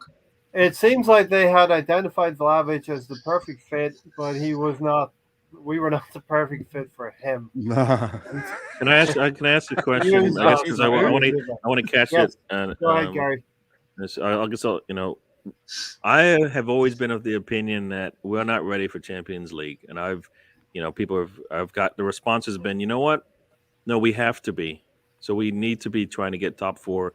We need to be in Champions League so that we can get the money and update the squad and all of that. Based on the way that this January window goes, there's no way we're set up to actually compete in a Champions League come No. next season. We don't have so a for depth. We me, don't have my a plan has squad. always been, you know what? Yes, I always say you want to strive for the top of the table, but you want to come close, right? So you want to give 100% to make it to the top of the table. You finish 4th or better, good for you. You did a really good job, right? You can say, all right, we accomplished something. We didn't get our top goal, but we did finish top 4. So we'll make that a good milestone, but we need to build on that. Based on what I saw in January and based on what I think Champions League will look like, does anybody think it's still? Do we actually want to go into Champions League next season? Always. Of Yeah. course. I'll answer that very quickly. If I could do it my way, I would like us to qualify for the Europa League, not the Champions League, but win it. So we can, do you know what I mean? Some of these younger Tried players, they get an idea of going through a tournament, winning it, and then we have a European trophy. All right, it's not the big one, but it's the Stan, next stage. Do you know what I mean? They were there last get to season. it. They were there last season. They had that experience. No, but you know what? You're acting It's like all we can just signs, jump. man. We cannot compete in a Champions League. So what? We Yes. don't compete in the Premier League also. Should we get relegated from here also? We're good enough not to get relegated, right? But So we're not we are good enough. to reach final 16. No, I also. don't think it's the same thing because we're I- saying right now. I tell you what, Right now we're saying we're not good enough to be Gary, top 2. Respectfully, I think, and you might think that I'm crazy for saying this. For now, even though Arsenal has never won it, it is more realistic for Arsenal to win the Champions League than to win the Premier League. Correct. Yeah, he's right. Did Liverpool win the Champions League first or the? Yeah. Yeah. Because Champions League, the first 6 easier. games you will somehow navigate. After that, there's a luck of your draw, and there's just 7 more matches to go. Yeah. Premier League is 38 matches. The Premier League is the next level. See, it will not happen But it's teams like quality. Leicester are very few, I right? agree Where with you that. finish 14th and then you finish first. You will have to finish second or third, and then you will finish first. It will not happen that all of a sudden one season we finish first. There's so many teams playing, and those teams they're drilled. They are winners, right? It is easier to win the championship, and even if it is not, why do you not want to compete? I miss those nights when I was in law But school. that has nothing to do with I the used way to, that this you team is know, being constructed, though. This team is decimated. We basically have Decimated, taken everything inside of it, gutted it, right? And now we're starting to build it up again. You And then we're going see, to go and we're saying, you know what? You're ready for the big time now. And that's not I true. I hear We'll play in the Champions League, Yeah. and everybody will be complaining because of what the results that they see on the pitch, and then go, I hear both arguments. I understand both arguments, but I still want Arsenal to be in the Champions League because it is a prestigious competition. The players will get up for it. But yeah, Gary is saying we don't have the squad to compete both in the league and in the Champions League. And you want to build. Gary wants to build. I want to speak, Ray. Yeah, Oh you my want to speak. God, I'm getting to you in a Jesus. minute. Gary wants to build and build until we're ready to sustain both a league campaign and a Champions League competition. Rohan is in fact correct. I've said before. what do you mean he's correct? You can't say he's correct. You Winning, can't just say he's correct. That's not winning true. the Champions League is like winning the FA Cup. It's just a really higher standard of football. I'm not saying I don't want to win the Champions League, but we're not winning Yeah, the listen to Champions. Ray, We're Ray. not winning the Listen to me. Champions League next year, right? No, So no. we're not going to win it, right? And we always talk about what do we want to do? We want to come out of this season with what? A trophy, right? We say that every time. I believe everybody in the world that's an Arsenal, anybody that's a football fan says, I want a trophy at the end of the season, Yeah. right? That's what they say, Yeah, right? yep. So if that's the case, and we're talking about building a squad that will, survive the test of time, then it's got to be steps. We can't just jump into the big game and then all of a sudden expect it to work. Gary,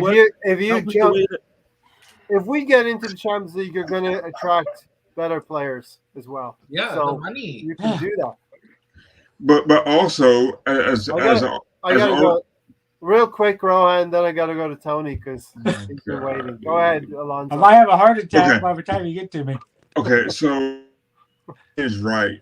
I think that what Arsenal lacks and they do in Arteta, if they want to get to that top four, right, then why didn't they spend money on this transfer window, right? But you gotta spend smart. You gotta spend smart as well. Yeah. And this is exactly what we were afraid of as Arsenal fans, is that again we're left without a trophy this season. And so at some point Arteta has to realize that. And unfortunately, it'd be too late. It's too late now because, like Gary said, we're having to build up again. Yeah. And as Arsenal fans, we saw rivals. Now Newcastle spend more money than ever, right? Because now they're the richest club in England, correct? So it's kind of sad actually because there's a way, like Gary said, I had to build up. But then we're Arsenal fans. We're so eager to get that top four spot that it's just a never-ending cycle. Yeah. And every squad place is valuable because you need that depth. Tony, finally. Finally, me. You better not have forgotten what you were going to say. I didn't forget what I was going to say. The Spurs finished 1 point ahead of us, end up in the Champions League final. Why does nobody think we can do the same fucking thing? Champions League comes down to luck. Look at all the teams. And quality. Look at all the teams now that are out of a cup. You got Dortmund. You got Barcelona. There are all kinds of clubs that are out of cup competitions now that are great teams. Way better than us. We couldn't beat Nottingham Forest. So you know what? So when you talk about cup games where you don't have, when you only have 6 or 7 games to win to get a trophy, and then we can't even beat Nottingham Forest. But you're telling me, oh no, we'll be fine. We'll go to Champions League. We'll compete. And no, I'm not saying that I'm not saying that I'm saying that it is a step. We need to grow. We're Right? not going to I'm just. not saying that we will qualify and then we will win it. One, the money will help. Two, the prestige of the Champions League will attract better players. Three, the experience that we will gain. And once it's the knockout round, it's anybody's game, right? We have shown that with Liverpool when we played two legs, we ran out of steam in the second leg, but we gave them a run for their money. And they were playing their first team. We were playing our first team. Both of us. You can say that their Salah and this one was not playing. Our Partey and a few other players were not playing, right? So, but overall, we gave them a run for the money. The reason why we didn't do well earlier was because we didn't have that tactical nous to navigate the round of 16 or whatever, like the Champions League rounds. But you can't keep waiting that one day I will have the perfect team. We had the perfect team and the Invincibles, and we still didn't win it. So there is no guarantee of ever winning the Champions League. It's a cup competition. Last year, Chelsea were in the dumps, right? When Lampard got sacked after December, we beat them on Boxing Day, right? Where were they? They were close to us in terms of points. They changed the manager. They won the Champions League. They won the Club of the Year this year. Was anyone expecting that of Chelsea? The Chelsea fans were not expecting that. Yeah, And but they had Chelsea has won the they had a Champions They quality sacked they had the novice quality team manager and with moved depth. on like It we wasn't. need to. You can't tell me it wasn't because they had the players. They had the players, and everybody was laughing because they're like, "Guess what? Lampard does not know how to coach these guys." Right? Everybody was saying it. I remember hearing that multiple times. If they had a better manager, things would look much better. And guess what? They got a different manager, and it turns out a better manager, and they won it. So See, for I me, would. we don't have a squad of 20 players right now like So we Chelsea should. did last year. We should. Right? Why should And we we're not expect it? See, Arteta has and co. This Arsenal, hierarchy has now. Earlier, top four was not good enough, right? Top four every year, top four not good enough. Top four trophy, ha ha ha. Right now, they have gone ahead and like we finished eighth in a row twice, and our expectations are down on in the floor. And we're like, no, we are too scared to even think about top four. Now we're like, no, don't even get us there. We'll No, get better. wouldn't be afraid. Why should we be afraid? What is there to lose? See, where did I say that? I didn't say that. I Personally, said I don't we're find not the ready Europa for League it. exciting. Big difference. I Big have He watched, said the club, Gary. You didn't I say have you. watched Europa Pay League attention, for Gary. 2 seasons. We played in the Europa League for 2 seasons, right? We got to no, 3 times. We got to the semi-final once. Wenger's last season, we got to the semi-final. We should have won it against Atletico. Olympiacos. We lost against Atletico because of our finishing and stupid Koscielny, right? I remember that game. Second time we got to the final and we got beat by Chelsea. Chelsea. The third time we got beat by Olympiacos, where we couldn't manage the game, right? In 3 seasons of playing Europa League, I can think of maybe 2 ties that I have been excited for. We got knocked out of Champions League year in year out, but every year it was a cracker. Personally, I used to enjoy it. In law school, I used to organize because I was in India. Champions League was at like 1:30 a.m. Boys would come over. We'd have it on the projector, and then I'd see Arsenal getting spanked 5-1, 5-0 by Bayern Munich On a every big year. wall, on a massive Every wall. year on the big wall, on the big wall. Grand in a And I'm grand the only way. Arsenal supporter there, or maybe one more guy who's come. But it was amazing. It was amazing. Okay. No, You're that's talking not- about top four, Rohan. You're talking about top four. I put 54.5% up there because the aim at 100% is 66 points, which I believe will get us top four, and we are just over half. We're on course. Basically, we're on course. We maintain what we're doing. We will get 66 points, and I think we're going to get high 60s myself. So why fear a Tottenham team and a Manchester United team that have their own problems just as every bit as much as we do with 17 games to go, you know? 17 games, we have to have luck on our side, with injuries, with form, etc. That these players don't run out of gas. There are so many games to play, but now we have only the Premier League to concentrate on. Do whatever, hook or by crook, you have to get into the top four. Tony, your hand is tired. Well, stop doing what you're doing. Yeah. And you know what? You know what? This is not that type of channel. We've been I'm- going for an hour and 40 minutes, and Tony's hand is tired. No, Leave it alone, Tony. For fuck's sake. Put your hand down, please. Rohan, I know you have to leave in a few minutes.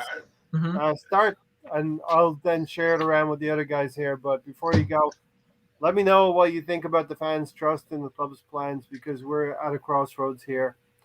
And I want you to say the next window is the most important window ever.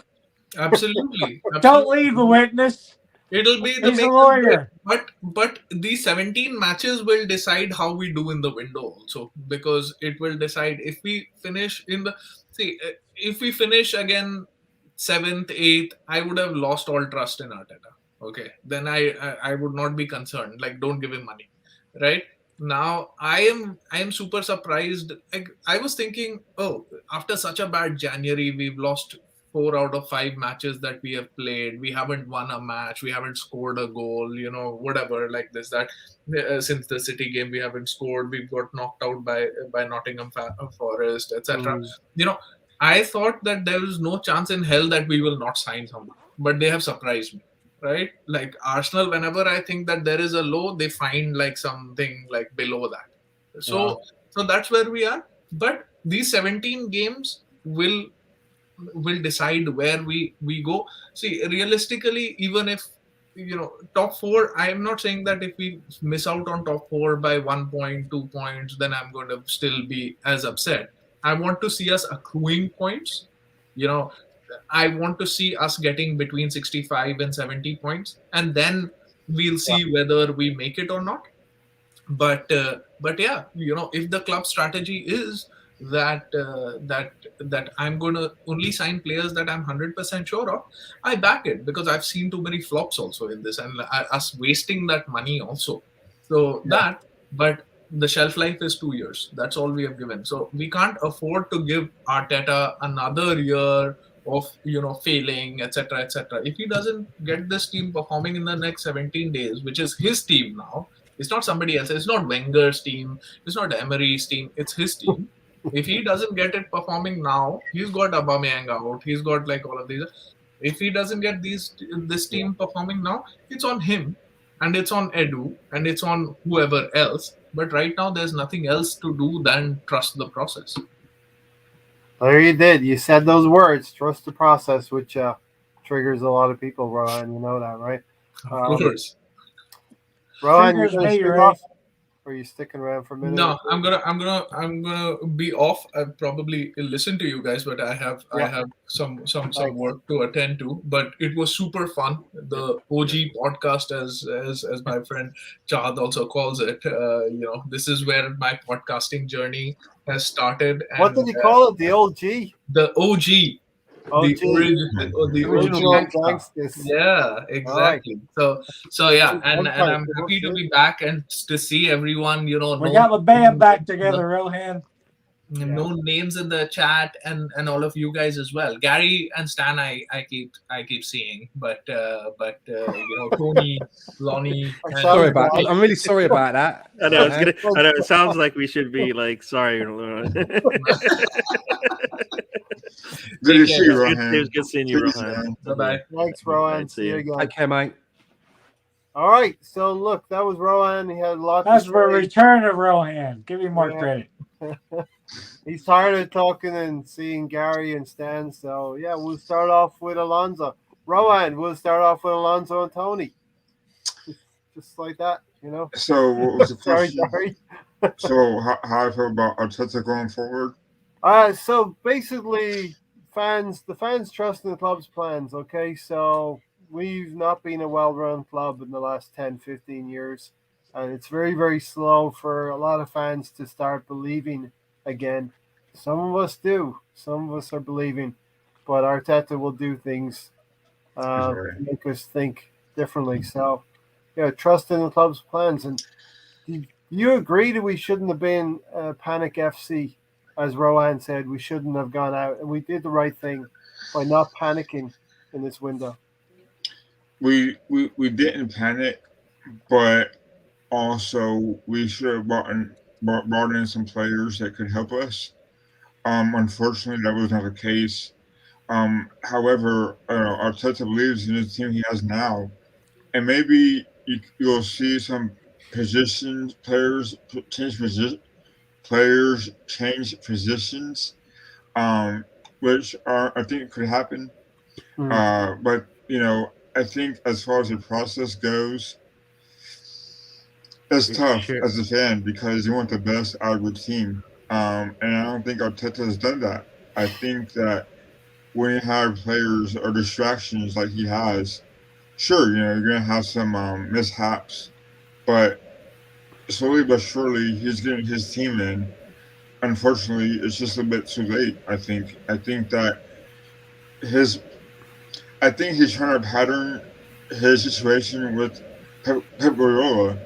Unfortunately, Pep already had a team in Manchester City from was it Mancini or was it the other guy from Man City?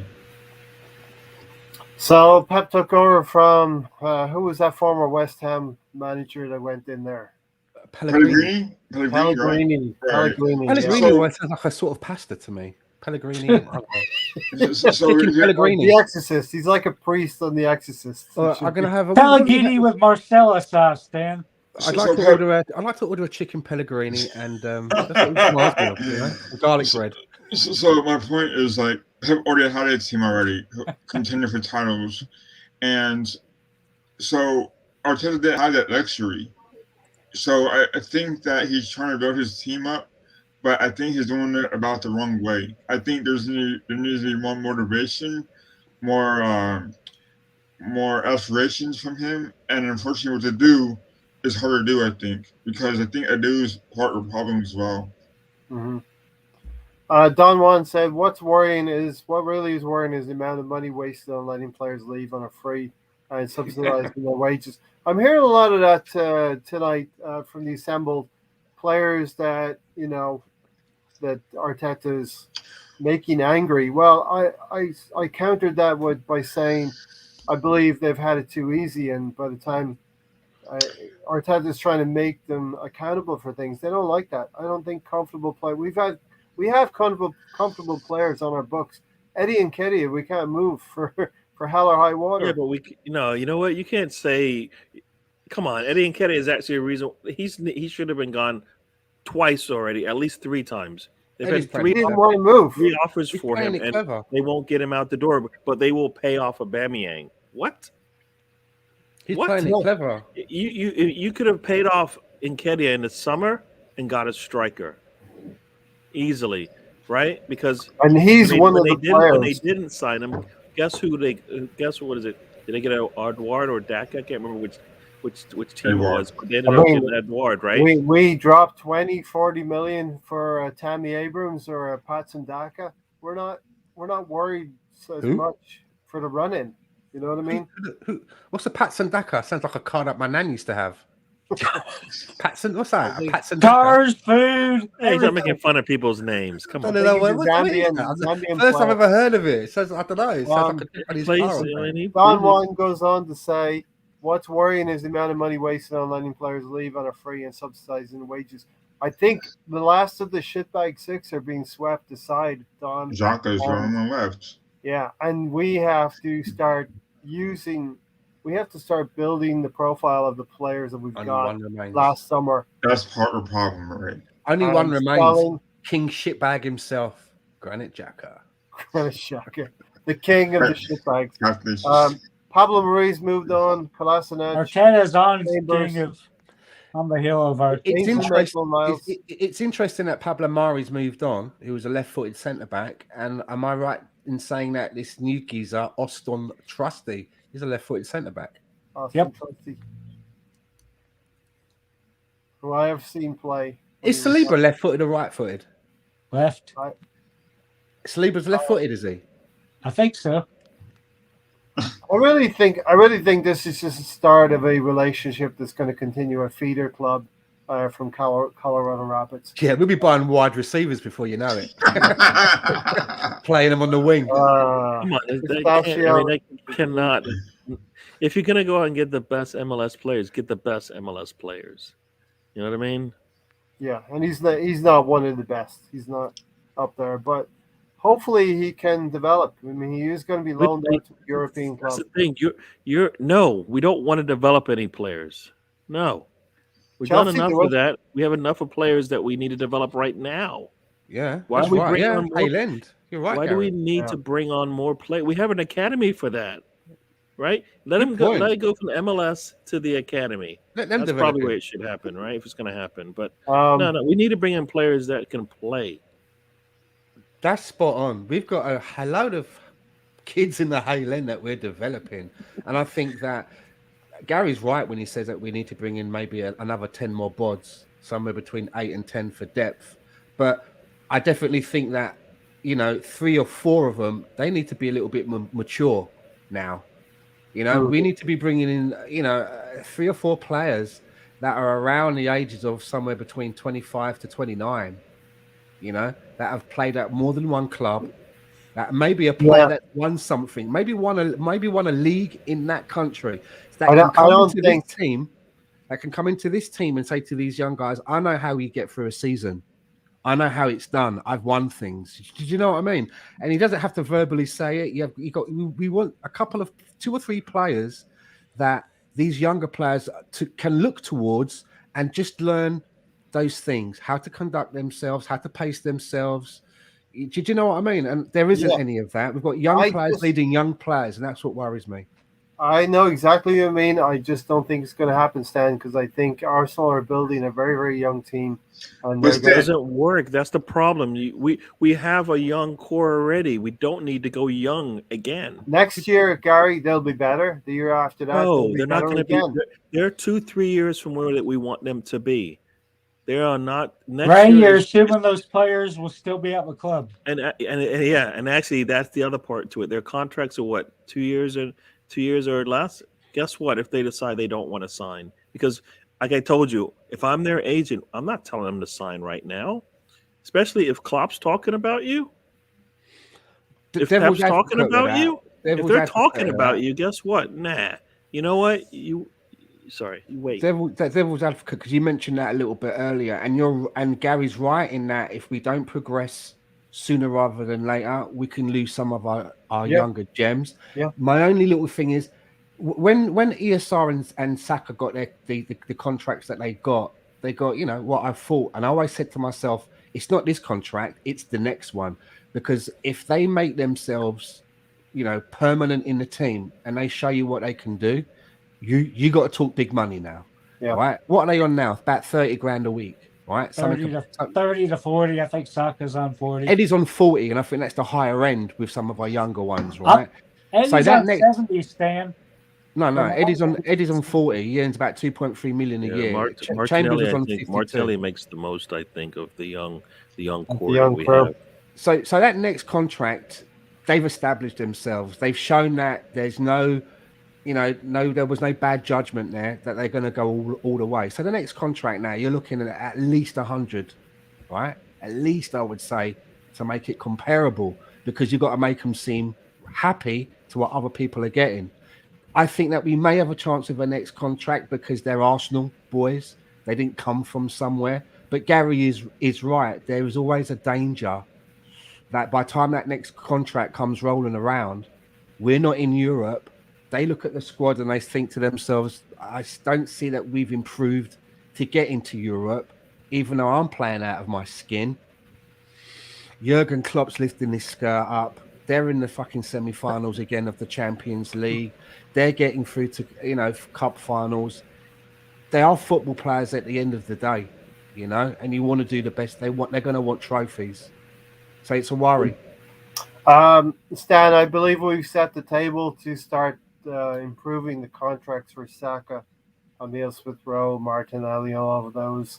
Last season's wage bill was 157. The work that we have done, most particularly probably in this window, has reduced our wage bill to 87.2 million. So that's good, right? Because Saka's agent now and ESR, right? Because they're the greedy fuckers, right? They're like, there's cash floating around at Arsenal. So They've that's freed up. another little carrot in our favour. Arsenal have freed up a lot of cash, but I do believe if you're looking for players between 25 and 30, you'll be disappointed. I do believe in that. That But we you are. know, what do you mean? Jota is in that age group, and we would have taken him, Yeah. right? I mean, there are a lot of players at that age group How that we old? can take. How old Remember is the Raul Dusan? Jimenez thing that we talked Dusan's about? 24, Raul Jimenez, right? he's 30, right? You can get you can bring in a 30-year-old player and offer them a 2-year contract, right? After about 1.5 years, you know, if there is starting to be a dip in form, that's when you start the wheels moving to move them out. You know, 1.5 seasons for someone who's 30 to help younger heads settle in. You know, as you said, will they be improved next season? They would have improved by next season, but maybe with some older heads around them, they would have Yeah. improved even more. Well, in my notes here, I've got Leno's probably leaving, Granit Xhaka is probably leaving, and Lacazette probably leaving. There's your senior leadership going to be gone. Who's going to be center stage? Are you sure Arteta's gonna let Zaka leave finally? Thomas Partey is quite senior, not but sure. again, he doesn't. His personality, he doesn't seem to be. You know, I'm getting at. He's quite introverted and just does what he does on the pitch. I mean, you bring up those three names, but we need better than that. Ramsdale's better than that. Regardless of whether they stay or go, we still need better than that. So it doesn't matter if they leave or stay. We still need better than that. Gary, Right. would you replace those three with players maybe not as old, but a year or two out, because you're replacing the leadership with maybe a better leadership? Yeah, no, I believe we should do that. Definitely. I mean, we talk. Yeah, definitely. I mean, Two heads need some. Got to Yeah. have some somewhere. There's none. You know, it we need- worries me. and we need players that can fill their role. Right, the players that you're talking about, they do an okay job, but we need them to fill the job that Arteta wants, right? And they don't do that right now. We need a striker that can come in that can actually score, right? We will need a better midfielder that can actually supplant a Xhaka, even if Xhaka were to stay, right? We need that.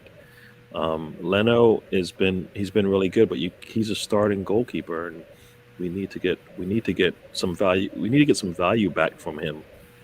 We cannot let him go for 10 million. I'm sorry, that just doesn't make any sense to me, right? I would think his profile. He's a since we starting bought Leno- goalkeeper. There's no way he's a starting goalkeeper and he's worth 10 million.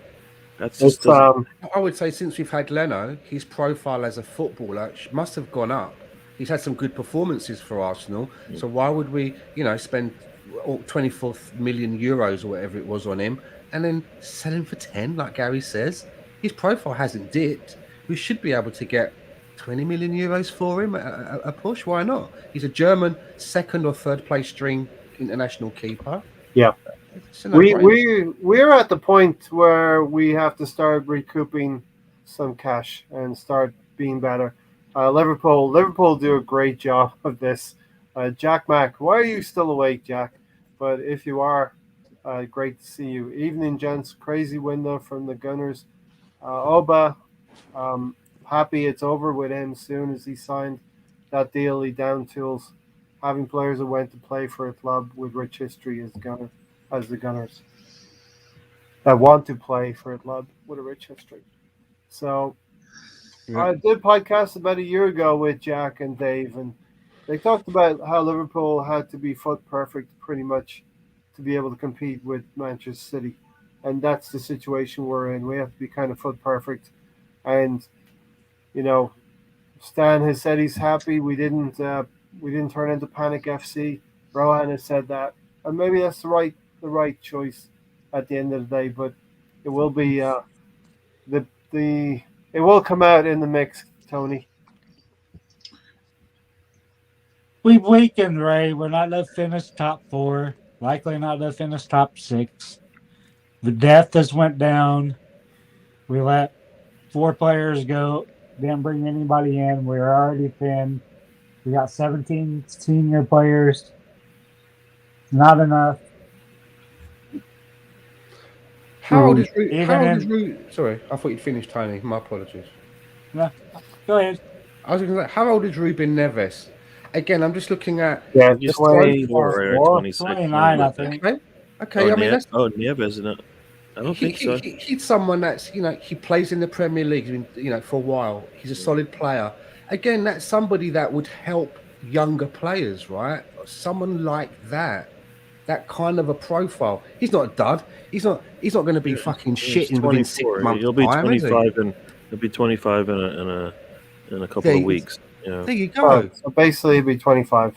Someone like that. I'm trying to think of players that would come into this team because we've got young players, and it's quite unique to bring in almost 6 first team players in one window as well. It is quite unique to do that, and I just feel that we're missing 2 or 3 players that have a little bit of experience just to guide. Yeah. In those moments, One of those players needs to be a player that's won something either in this league or another league, has that experience, or won something in Europe would really help us.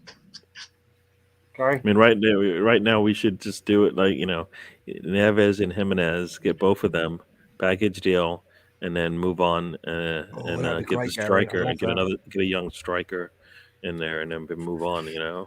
Jack was already wearing a Roma kit. That would be a really good package, Hopefully- Gary. Those two coming in, I and hope then you, so, and then you yes, bring in but- a David and someone like that to bed in underneath them would be fucking sweet. 2 million for Chambers. It's a lot too much. That's another thing. 2 million for Chambers. I mean, It could be that's- free. There's rumors that he went on. No, but I free, mean that's so. not even. Are you Wow. serious? That's what we got for him. He's not worth more than that. He's worth 11 million. He was worth 10.8. Apparently, in December Market has him worth. was the cutoff point to do a renegotiation. For whatever reason, And they missed the they deadline. either forgot, which is Yeah. I can't believe a top Premiership football doesn't have their eyes on it, or they thought that they were going to cope with it. So that's Yeah, what's crazy is they did all of this they did it for Xhaka, right? They did it for Holding. All these deals they did with them to hold on Cedric, to their Mari. deal. And, Everybody got 4 and Chambers, additional the years. one player who's finally healthy and able to play when they need him. Nah, we won't do it. No. And then Don Juan, I would not. Don't make me bring in- cry, Gary. I would not bring in Henderson. I think he's just aged too much, and Liverpool, he's done well. For if Liverpool, you're but- thinking you could bring in a Jack Wilshere, then you can bring in a Henderson, and many people said they would be okay with a Wilshere coming in. So, and Henderson actually has won something, like Stan said, and Henderson Oh, is Jack. actually a leader. He's So actually has a Jack. captain. He knows how to lead his team. good point. Even if he doesn't play every single week, he must be a positive influence to have around the place, right? Somebody like that. And look at that David Noble at West Ham. He's still the club captain, and that he's on the bench every week. He might come on and make a fleeting appearance, but he's obviously bringing. But he's obviously bringing some value, right, to the club. Yeah, Neves. Jack said Neves for Wolves would be quality. Players with experience spot on. What helped us? We got Milner and age. So, I always talk about Milner. I always see whenever he comes on, I'm like, that's what we're missing. That guy. I mean, he's like 37 years old, comes on, and you know what? A little kid runs into him and breaks his leg. I mean, that's how Tierney broke his leg, right? He tried to kick through the trunks of a Milner, and his leg said, "Nah, not going to happen." And that's what you want. Old man strength, as I call it. I mean, minor strength. Right, he looks like a minor. Milner does. South Partey, good Neves and Tielemans. What do you think, guys, to that? The assembled. All Ramsdale has made me realize is the players Arsenal are looking for could be in the lower league. Exactly, the assembled. There's a lot to be said for hungry. That's why we should have gone after a couple of players from Norwich last season when they were playing, like Tony last season when they were playing. They were players playing out like our Tony. I wasn't playing. Was he that bad? Were they that bad? He was playing like Tony. He was actually one of the best they had, so I don't know what Tony we got. Hold Was he on, one-legged like Pepe? You skimmed over that from BX Gunner. Sell Partey, get Neves and Tielemans. That I like the look of that. Would you do that, guys? Would you rebuild that? Would you get rid of Partey though? Partey and Xhaka. Yeah, no, get rid of that. And No, then, I thought I glanced at it, I thought he was saying Xhaka. I'd do that all day long. so you No, get no, rid of Partey, obviously Xhaka, and you bring in Neves and Tillmans as like I as that would. sort of. I like I- that. I'd do it in a Ray, heartbeat. Ray, didn't you just say you want to get younger? Why not get younger? How That's old getting is younger. Tielemans? He's not.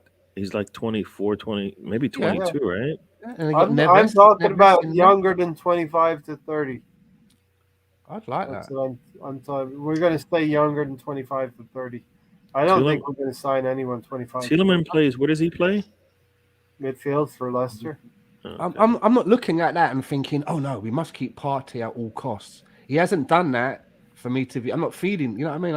I'm open to something like that. He had one good game before he went Yeah, to 20, he'll AFCON. be 25 next season. Tielemans. So When does Partey turn 30? He's Mr. almost ready Bungle. to turn 30. Jack said, "Don't want to touch Hendo. His knees have gone. Much as we love him, struggling this year. He's like that old pet. You just can't take him. You know." Every season, Milner's still in there, man.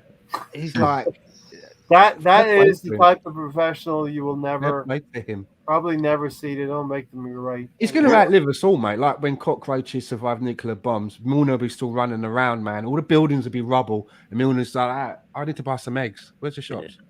if you could sell Partey, you should do it because you spent 50 and you haven't gotten even close to that. You've gotten one game in 2 seasons. You've gotten one game each season he's played. I think Gary's really brave to say that because I think a lot of Arsenal fans don't want to admit that, but it's something that I've also been feeling, Gary. Admit what? I don't think people want to hear it. They don't want to hear it. But he he's not impressed me. He's not impressed me. Yeah, Sam. I've heard the same way. Like he came in with so much hype, and to me, he doesn't fit that Arsenal rugged midfielder that we were hoping to get, and it's kind of sad because we saw what he did with Atletico Madrid, right? And he hadn't done it with Arsenal yet, and it's kind of sad because he was a good midfielder at Atletico Madrid, but he hasn't proven to me that he's worthy of that transfer.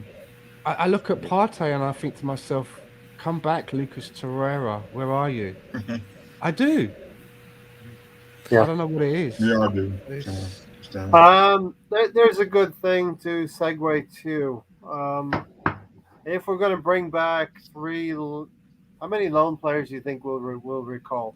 Only one comes back that we want, Saliba. so that's it. None of them. Only Saliba can come. Saliba can come back. Come on. I don't think any of them do. Oh well, I mean, will they? We'll see. But like, if Arsenal has wants to have a future, if they want to have a future, they need to bring back Saliba. They don't want to have to go out and buy depth in a center back position when they have one already. It makes no sense. He doesn't want to be at Arsenal. It doesn't matter. It doesn't matter. And you know what? Arteta needs to sell him. Okay, so Hector's on loan, man. Hector's not gone away. He's So- only on loan. He'll be back.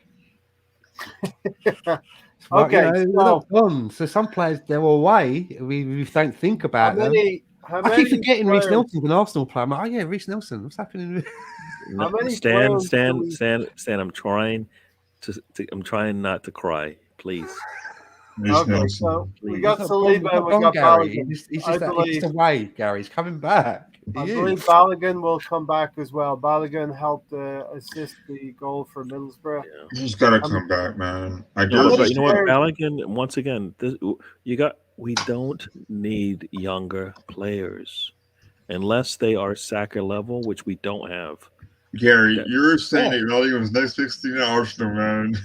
Unless they're going to come on like Wayne Rooney at 16 and a half and start like doing it right there and then, we need experience to help. We need it. You're both missing. Okay, I get what you want, but what the club is doing is regenerating the club with young players. That's what Benjamin Button FC or what? It's not going to work because then you see the way that they play, and then what do we always say? Oh, they're young. So now you're But going Yeah, to say we're going to make we're going to get mistakes. even younger and expect some sort of consistency, and you can't get that from the young players. They're just not Yeah. built for the Premier League. Why would you? If we're talking about not putting young players in because guess what? We don't want to stymie their future. Then why are we going to keep going younger and younger and then say, you know what, that's going to help us get better? No, they're not ready. Gary, That- but at what point would he be ready then? Like Balogun is just going to waste some time then. He's not Yeah, going to we, waste. How old is he? 21. Do you know how many strikers are 22 that are considered really good players? There's But usually One, about 25 or one, 26 Dusan. when I. That's it. so then we're Everybody going to run him else. out, right? We're going to run him out to hammer else until he goes to that point, If right? you look at if He you should look have at went on loan last season. We if you look wasted at a year with him. because I was looking at Sorry, fella. I was looking at the scoring in the European leagues, right? And the only person that's under 22 is Erling Haaland in the top, and what a who player. else? Yeah, but he's a Right, robot. Yeah. right, and He's a some robot. guy, Terminator. Amin Guri at Nice, right? They're all under 22. Yeah. Everybody else is 23 and up. But at Well, Dortmund, they 21 in have July. a good There you go. team. Yeah, he's Yeah, not, and so Balogun's not anywhere close to that level. I mean, Emil Smith Rowe is in the top 40 for scoring. You think Balogun's at his level? yeah, should be. He's not Emil Smith Rowe level in terms of ready for the Premier League. He's not. That's So All right. he's So the third, Balogun's a maybe. Okay. he shouldn't come. He should go get. Get more experience. You're thinking we're that close, and we're not that close. We need to get a solid base, and I mean like 20 players. Like Balogun is one of How those many? 21 to 25 players on your list that you might bring in if both Yeah. strikers are out. And you guess So what? You're wasting him if you do that because he needs the time on the field. Don Juan, Balogun came on with 10 minutes to go against Coventry and provided the assist for the winning goal. Balogun's definitely coming back because Eddie, Uba, and Lacazette's Yeah, but all it at the doesn't time. matter if he's coming back. But he's not. He's not one of the top two strikers on the squad. There you go, Jack. Listen, Jack. Gary's right, man. You know that first 20. You know they've got to be very competitive with each other. Exactly. That 20 to 25 after that's where you can start using that area to start blooding people in Caribou Cups, things like that. You know. Yeah, but we got to get 20 European- players. We only have 17 now. but what we're saying is that's where you need to be to have a really good chance at achieving something. Mm-hmm. You know, But I'm curious to know.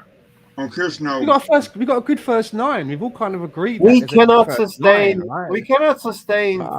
two cup competitions and a league program. at the You really same think switching out Lacazette for someone like an Ollie Watkins and switching out, I don't know, Xhaka for a midfielder like Never. Pereira is going to be the answer? Who's leading there? Who's leading who? There's too many variables in there. Too many players settling from other places, from other leagues. The age. We need a couple, even if they're on the bench and they don't start every week, they're around them in training, they're around them in the club. We're missing about 3 players that have to be between the ages of 25 to, I would say, 29, maybe 30. Yeah, because players don't just die. You know, it's not Logan's Run. They're finished at 30 and they go off to the fucking sanctuary. You know, Arsene if you do the contracts right, you can still get a couple of seasons out of them. Yeah. And that has to be the next stage. If we're going to just go out and buy more fucking fetuses, that's not going to be the answer. Mikel Arteta will eventually get sacked, and someone else is going to have to come in and pick up the reins. You know what's going to happen? They're going to rip up the textbook, and they're going to start writing it all over again. Alonso, Yeah. did you have a point, Alonso? Yeah, I mean, what I meant was that we shouldn't start Balogun right away. What I meant was maybe do what Wenger used to do by maybe putting the youngsters in the League Cup games so that's why they have a chance to maybe succeed more, or maybe do something with the younger and older squad. It makes them in a little bit. Like when Baron Percy came about, right? You know, you had him scoring goals, but he was scoring goals against teams like Nottingham Forest or Leeds United. You know, teams that didn't have a chance in the Premier League, but was successful during League Cup games. But with Nketiah, he's not nowhere near, I think, the talent wise that Nketiah has. So I don't know. It's strange how we have two strikers with different talent levels, you know, and so that's just kind of unfortunate.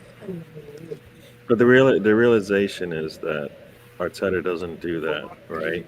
We had the weakest probably Europa League group of all time, and we still wouldn't play our young players. They barely got any time until after we had we had basically won the group, and then we started playing them. Like they needed to have been playing the entire time to make sure we had some good players there and see how they did. It didn't really matter whether or not we definitely would have qualified, I believe, regardless of how we Yeah. did. But we played a lot of the senior players in those games. I mean, Nketiah, according to Arteta, is better than Balogun. So that was to the Assemble's question there, and that's why he needs to go. We need to have two good, solid players starting in that 1 and 2 spot, the striker spot. But this is a problem, Gary. Like with Nketiah, right? The talent's there. It's just a lack of something's there, right? So, The talent isn't there. well, at first it was right, Already. but for some reason it kind of tailed off into something that wasn't really.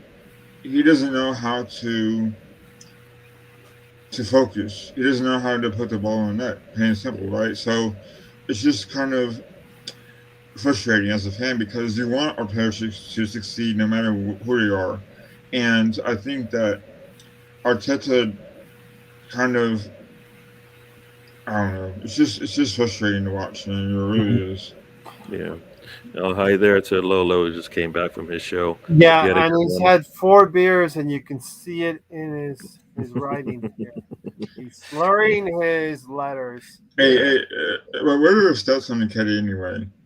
Nketiah has 0 goals in the Premier League, but he only has 90 minutes or something, so it's not a lot. But Yeah. that's to show you that just shows you the comfort level that Arteta has with his strikers, right? I mean, He's playing him like crazy last season. So Um, basically, I'm let's, assuming that the wingers are just the wingers and attack midfielders are probably the strength of our club because Arteta depends too much on them to make things happen, and that's just ridiculous to me. yeah, I don't think we have 21 players, Ray. I mean, I don't 21 players that are going to be able to compete.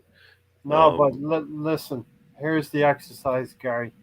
Who are you going to trim from those 21 players first? We Who are don't you have axing 21 though. What are in you the talking? summer? Why do we need to trim? We're trimmed as thin as we can be, right? Oh, you want to keep Granit Xhaka next season then? We're a Tony? fucking Charlie Brown tree. Do you want to keep Granit Xhaka next season, Tony, or are you moving him on? What the fuck do you think, Ray? I wanted to move him on 2 years Sounded ago like you for wanted to keep 40 him. million euros, but So hey, from those 21 players, you don't want to trim any of them out. What are the 21 players? Because we got to bring players I don't in, think Ray. we We have. can't I just don't keep think we have selling. 21 right Relax, now. man.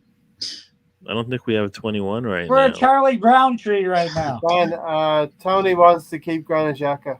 That's I not did what he not said. say that. You put words in my mouth. All I right, think, Tony. you know what? If Tony said that, it's not. Okonkwo is not one of the 21 because he's like our third goalkeeper now, right? Yes, and you don't think that we would. I want to carry hear what three- Stan was going to have to God say. We'll damn, carry. man. We will Jesus, carry Tony. 3 keepers. Yeah, but not as part of your 21, as part of your 25. Yeah. Stan, what were you So going to that's say? not the I was 21 gonna players s- I'm talking about. No, Right? let's build a 25, Gary. That's what Ray's saying. We have 21. Let's build a 25, Gary. I think, like I said, I feel like we're 10 players away. Whether or not some of those are players coming in from loan, and then right now it's only All right. Saliba for me. So No, I don't. who are you from the 21 players, and we're going to get to 25, Gary? Who do you Yeah, want to trim? Cedric's gone, right? Who do you want to trim? Cedric. Holding's Yeah. gone. Yep. Look at Lacazette's gone, and Kedia's gone. Pepe. Got You what asked I've been me. saying. They're Laka, not. They're not players that are going to get us where we want to be. Yep. Arteta doesn't And even Lenny? play them. The new Right? shitbag 6, Dan. Let's see, Xhaka, holding. You got Lacazette that's to be gone. Leno's Leno's gone. gone. And Cadilla's gone. Pepe's probably gone. No, Pepe's not there. Torreira and Bellerin are on loan. I mean, there doesn't seem to be a place for him in the squad. No. So I got Bernd Leno, I got Cedric, I got Holding, Lacazette, and Kedia, Granit Xhaka. Who else? Bellerin and Torreira, they're on What loan. about They're still Pepe? Arsenal players. Pepe. Let's see here. It's easier to ask who we're keeping. My Yeah, I mean, it's Yeah, he's in it. I guess I'm not. Like I said, Ray, you Oh my wanted Charlie God. Browntree. How thin do you want us to be?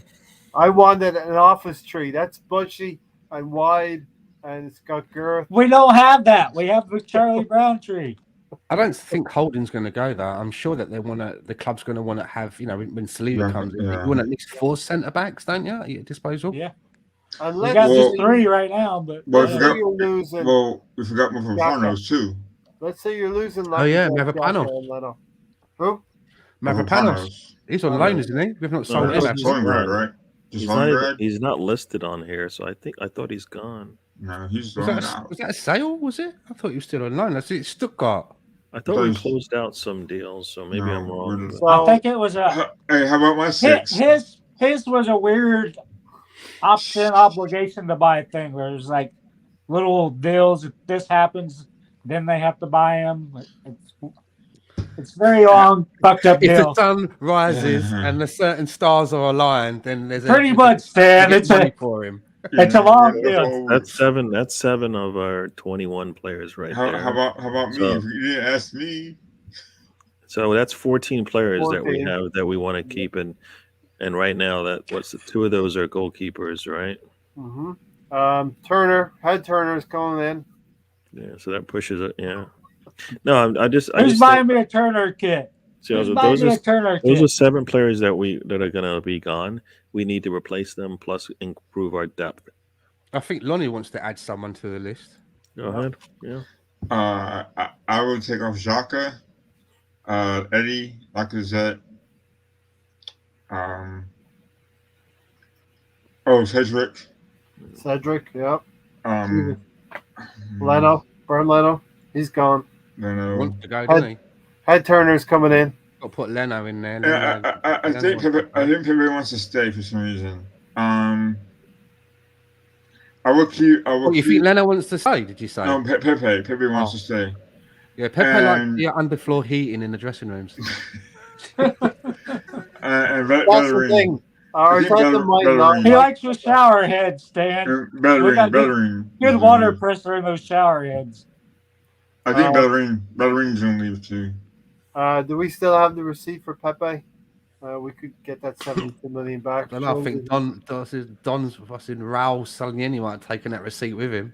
There's a lot of Tipex on that receipt as well. Yeah, yeah.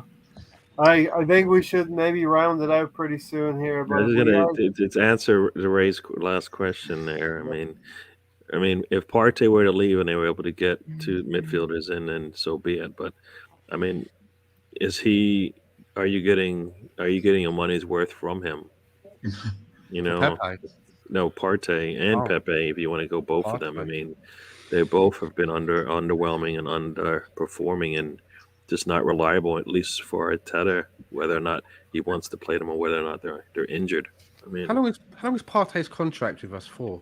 I thought it was 5 years. I thought And how long's he been with us?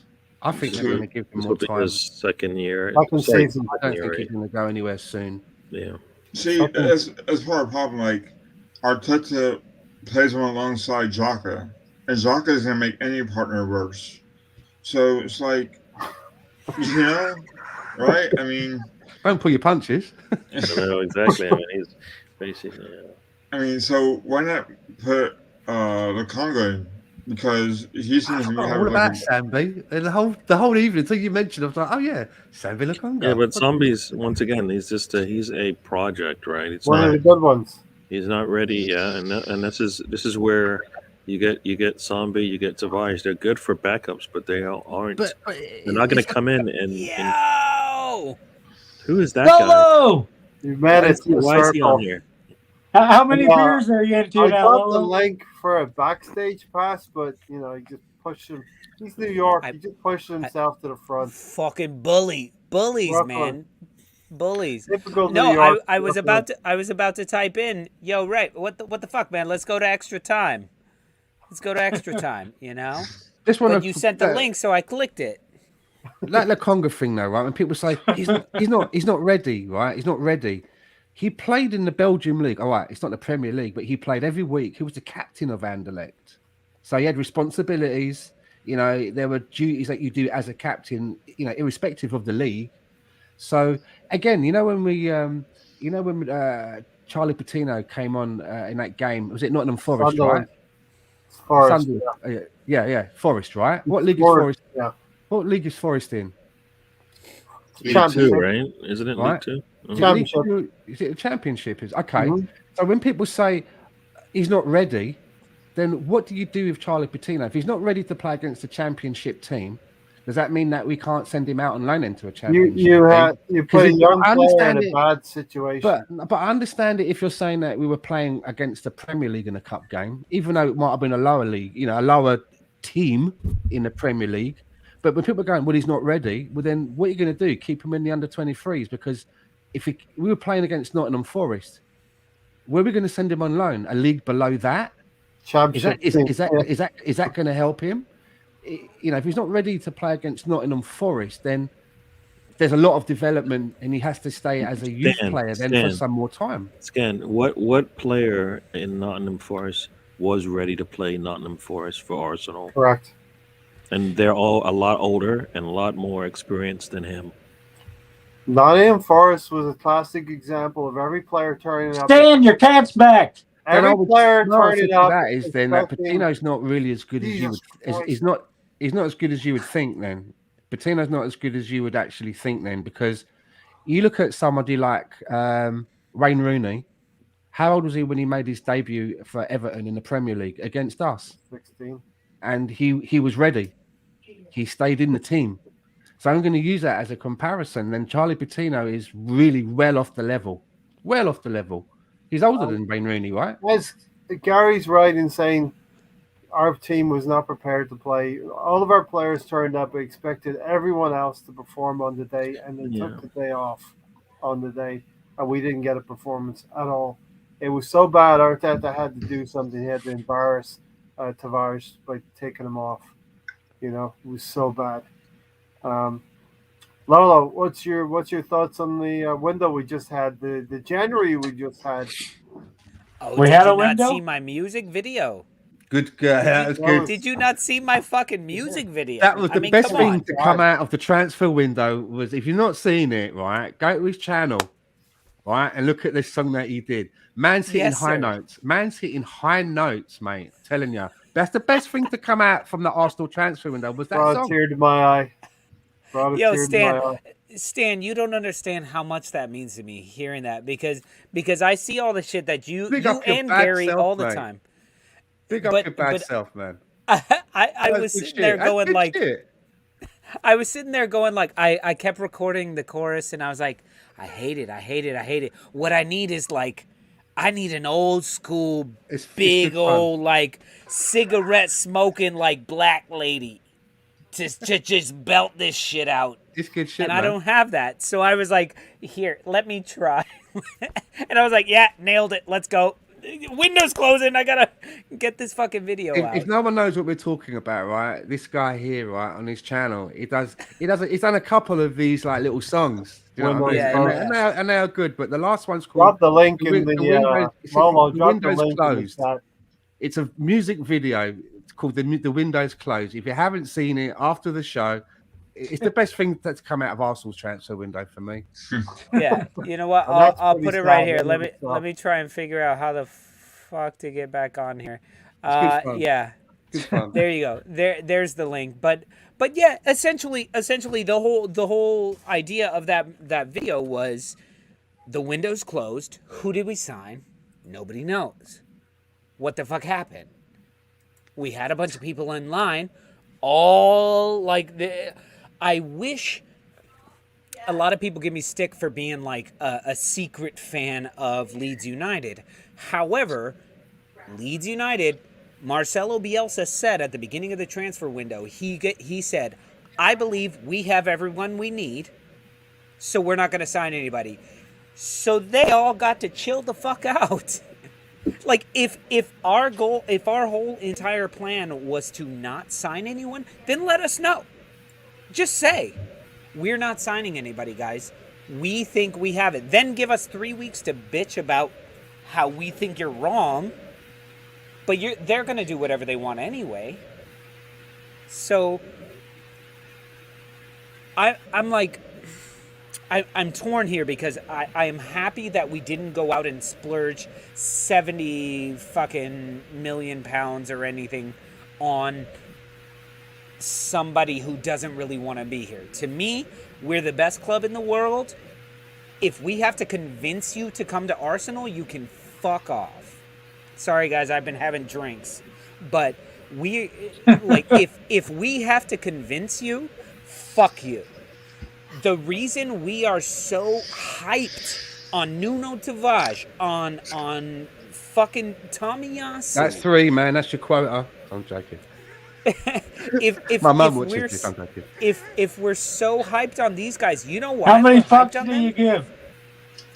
Fucking no fucks. I give no fucks. 2 fucks. But listen, we're so hyped on Tomiyasu. Why are we hyped on him? It's not his skill. His skill is all right, but he's like so happy to be here. That's what we need. That's what we need. So And he's I don't want us to. consistent. And he's consistent. He's like Dennis Irwin. As soon me. as that Vlahovic Vlahovic. fella was Vlasic like, the pickle. Pickle. I don't know. I was like, fuck off. Yeah, You should be so lucky. I don't picture to sign for our Tomiyasu club. saying to Arteta, but you're not in the Champions League. I don't think Tomiyasu said that. Do you know what I mean? Tomiyasu was like, I'll get you there. I'll help. Where do I sign? I'll help. I'll be Those the are the first couple Japanese player to Yeah. succeed at Arsenal. That's what Those he are the said. players that we need. Those are the But players. let's that just we remember strong fucking Thierry Henry. Let's look at the legends of our club. They're not coming here like to continue dominance. They're coming here going, I'm going to make my name. I'm going to show everybody that I deserve to be at this level, and I'm going to make them even better. And those are the players that I want. So, as much as I loved Aubameyang, I'm a Borussia Dortmund fan in the Bundesliga. As much as I loved Aubameyang, when he left Borussia Dortmund, I was so happy that we got him. And then he put out a tweet saying, talking shit to the owner of Borussia Dortmund and saying, y'all fucked this up. It was all about money. You don't want to pay me. Blah, blah, blah, blah, blah. And I was like, oh, that was a little bad. And now we're hearing that he's saying the same thing about Arteta. And I'm like, what do you expect? Shit didn't work out. At a certain point, you got to start saying that it's on the player. Yes, he may not get along with Arteta, and there may be something behind the scenes with Arteta that is a problem. But I am club over player all the time. I am club over manager. I'm an Arsenal fan. I'm not an Arteta fan. I'm not an Aubameyang fan. I'm an Arsenal fan. Ray, you got to cut me off because I'm ranting. Yeah, no, you're right. You're right, Lolo. I mean, when I We're said used to Gary carrying on for 20 minutes at a time. stop your yapping. Stop your yapping.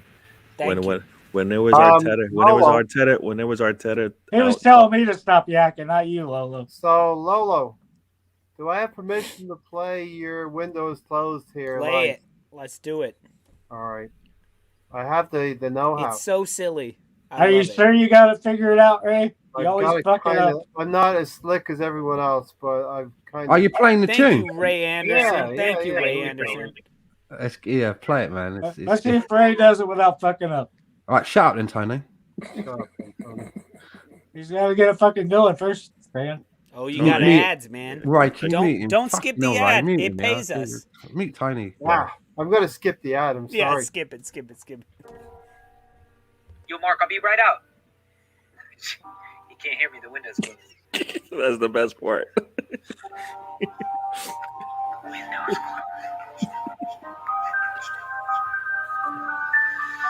Window is closed. Who did we get? Nobody knows. I try to forget. Did we get that guy? Did we get the other? He spotted in London. A tweet from his mother would link with a guy out of our league, about to sign just what we need. Old lady calls. You got no balls. Our team is the laws. Cue all the trolls. You know you need somebody.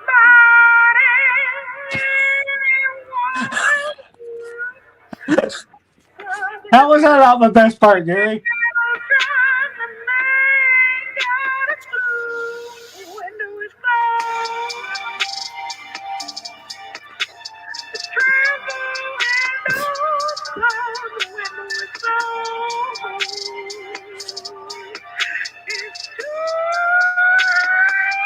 Everybody's insane, we put the name, but it ain't true. Who is to blame? Mad at your club, mad at the news, mad at the social, all about views. Got me to click, reading some shit, wasting my time, I'm doing this shit. I got no say, so what the hey? Took my shit off to the end of the day. You know you need somebody,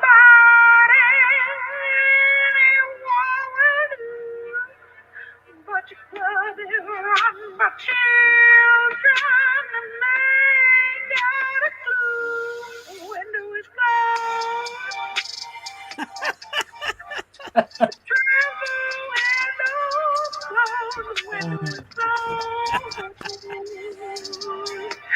Looking out that dirty window.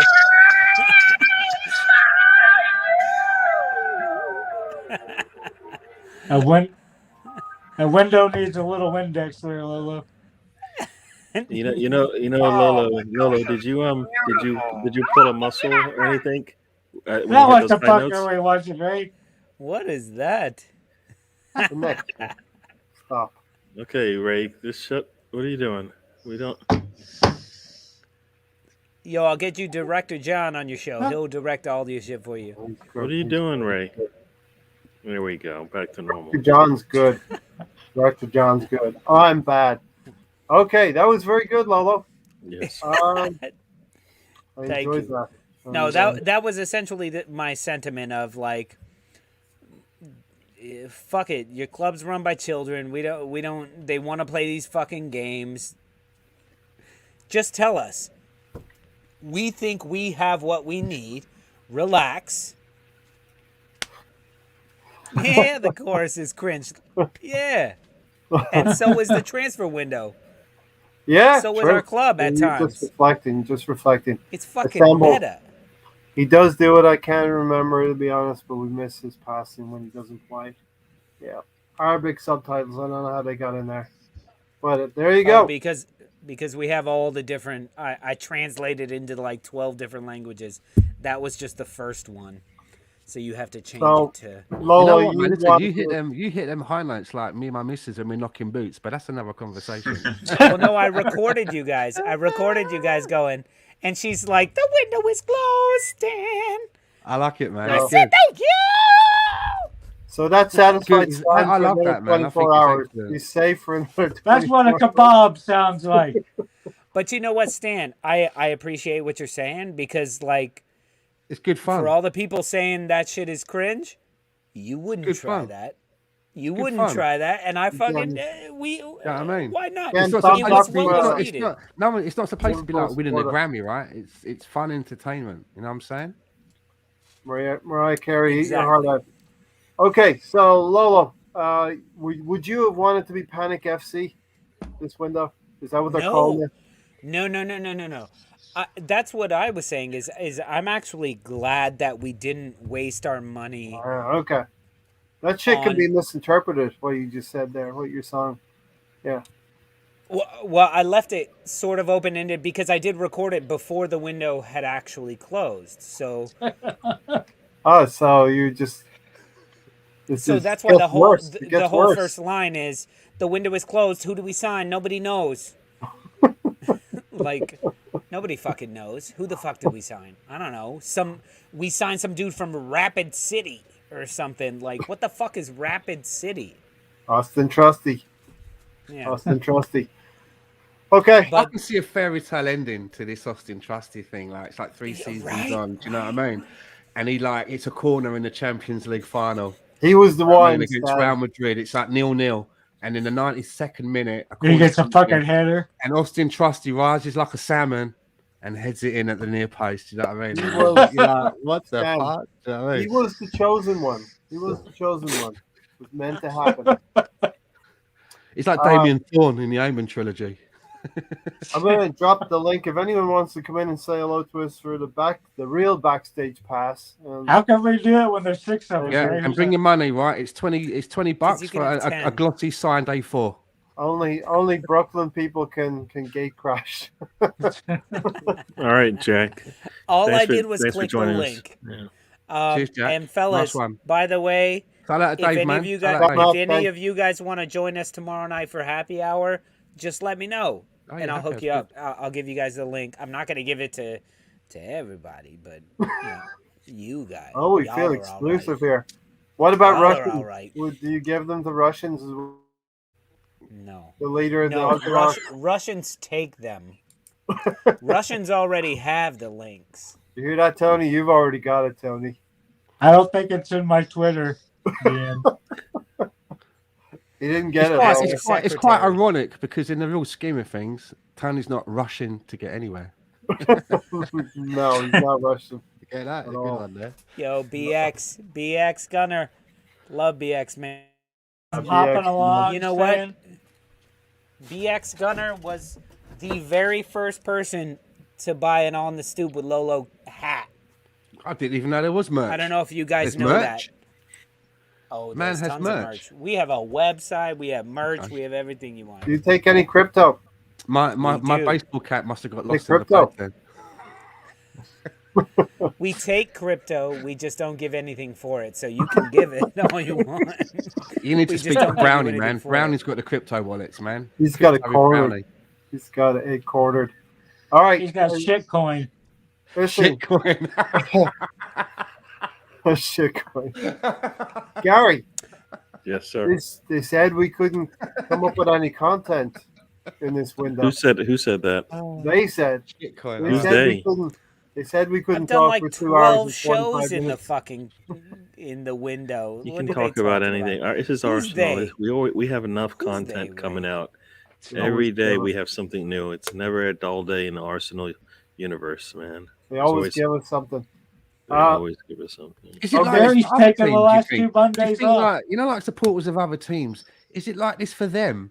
Of all these like podcasts and this fucking meltdown and this and this and I mean, because I only really in the Arsenal thing, I keep thinking, is it like this for everybody? Yeah. You know what I mean? Stan, Is It's a really shit like show for everywhere, everybody? Stan. Or is it just us? Show Are we unique everywhere. to this? I don't we know. are the 6th best team. You would think we were the 6th worst team. We're the 6th best team in the league.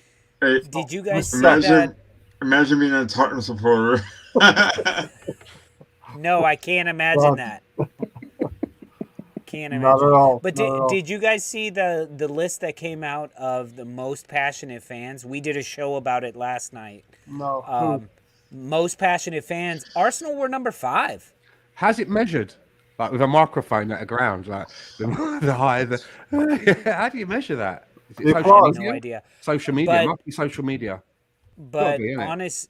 honestly, like most of the big 6 clubs were on the bottom half, and we were number 5. It was Leeds United, Newcastle, Liverpool, West Ham, Arsenal, Aston Villa. That was the Villa, first really? 6. Aston Villa. Okay. Aston Villa have some crazy They're fucking rising. fans. They're rising up there. All right. We're gonna get out of here. If anyone wants to avail of the backstage pass, do that. I stole that from you, Lolo. Hope you're okay with that. Nice. No, The no. Fucking You started always, doing man. that shit. Access all areas. No. That's what gets people to really love you even more. You know, because a lot of people don't want to be public like this, but they do want to talk to you. Yeah, So- and that's what Listen, if you want to come in the all back, about. right, we got tequila slammers. Do you know what I mean? We got some nachos going on. There's a couple of birds on the old If fucking you can pole get dancing past for that us. big motherfucker at the door, Yeah, come on in. all going on around the back. Yeah, about to smoke some weed. All right. It'll be great. Thanks to Rohan for joining us earlier. Alonso, Return of Rohan. back in it. Alonso, thanks for joining. Yeah, thanks for joining us again, Gary, Lonzo. of course. Yes. Lonnie to his friends. I call him Lonzo. So Abramovich is here. Thanks for joining, Abramovich. Abramovich. Stan the man. Comrade Tomsky, get it right? Say something witty, Stan. Something witty. Well done. Well done. Lolo. Better late than never, Lolo. Yeah, come to happy hour tomorrow, y'all. Let's fucking get drunk together. If anyone wants to drop in when the lights go off, backstage pass is there, avail of it, and we'll let you in. Yeah, and Stan, keep your clothes on this time, all right? I will. Come right to the back, man. everyone. We'll be discussing. Ray Anderson, you were here last time. Thanks for coming on. Steve Denham, BX, call in. get out of here, Steve Denham, while you can. Cheers, Steve. Take care, mate. Run for cover. Steve. Run for cover. Can I just say before we go, seriously, right? There's a lot of people that come into here on the Arsenal fan circle. I've been with Ray for a couple of seasons now, and there's a lot of people that I see a lot of these people in other chat boxes as well, but it's always the same crew that coming in. Ray Anderson, Steve Denham, Steve Heverton, Writings, Noe. You know what I mean? Thunder Road pops in as well. The Assembled, always like the same crowd, and like I really appreciate it. Thanks for like hanging out with us. Like I've never met any of you, and it's funny. I don't know what any of you look like or anything. So pop in the back if you want to come for a chat, and I really appreciate you guys like popping in and listening to all of us chatting about the Arsenal and trying to work it all out. So thanks, guys. I do appreciate it. I will say as well, you get like a little snippet of the person as well behind the text. We take our hats off, and they're able to verbalize how they feel about the club as well. A lot better. So, listen, appreciate you. Echo what Stan says. We're out of here. It's been a long one. Come backstage if you want, if you can. Cameras on, cameras off, but clothes have to be on. Out of here. I won't be there though.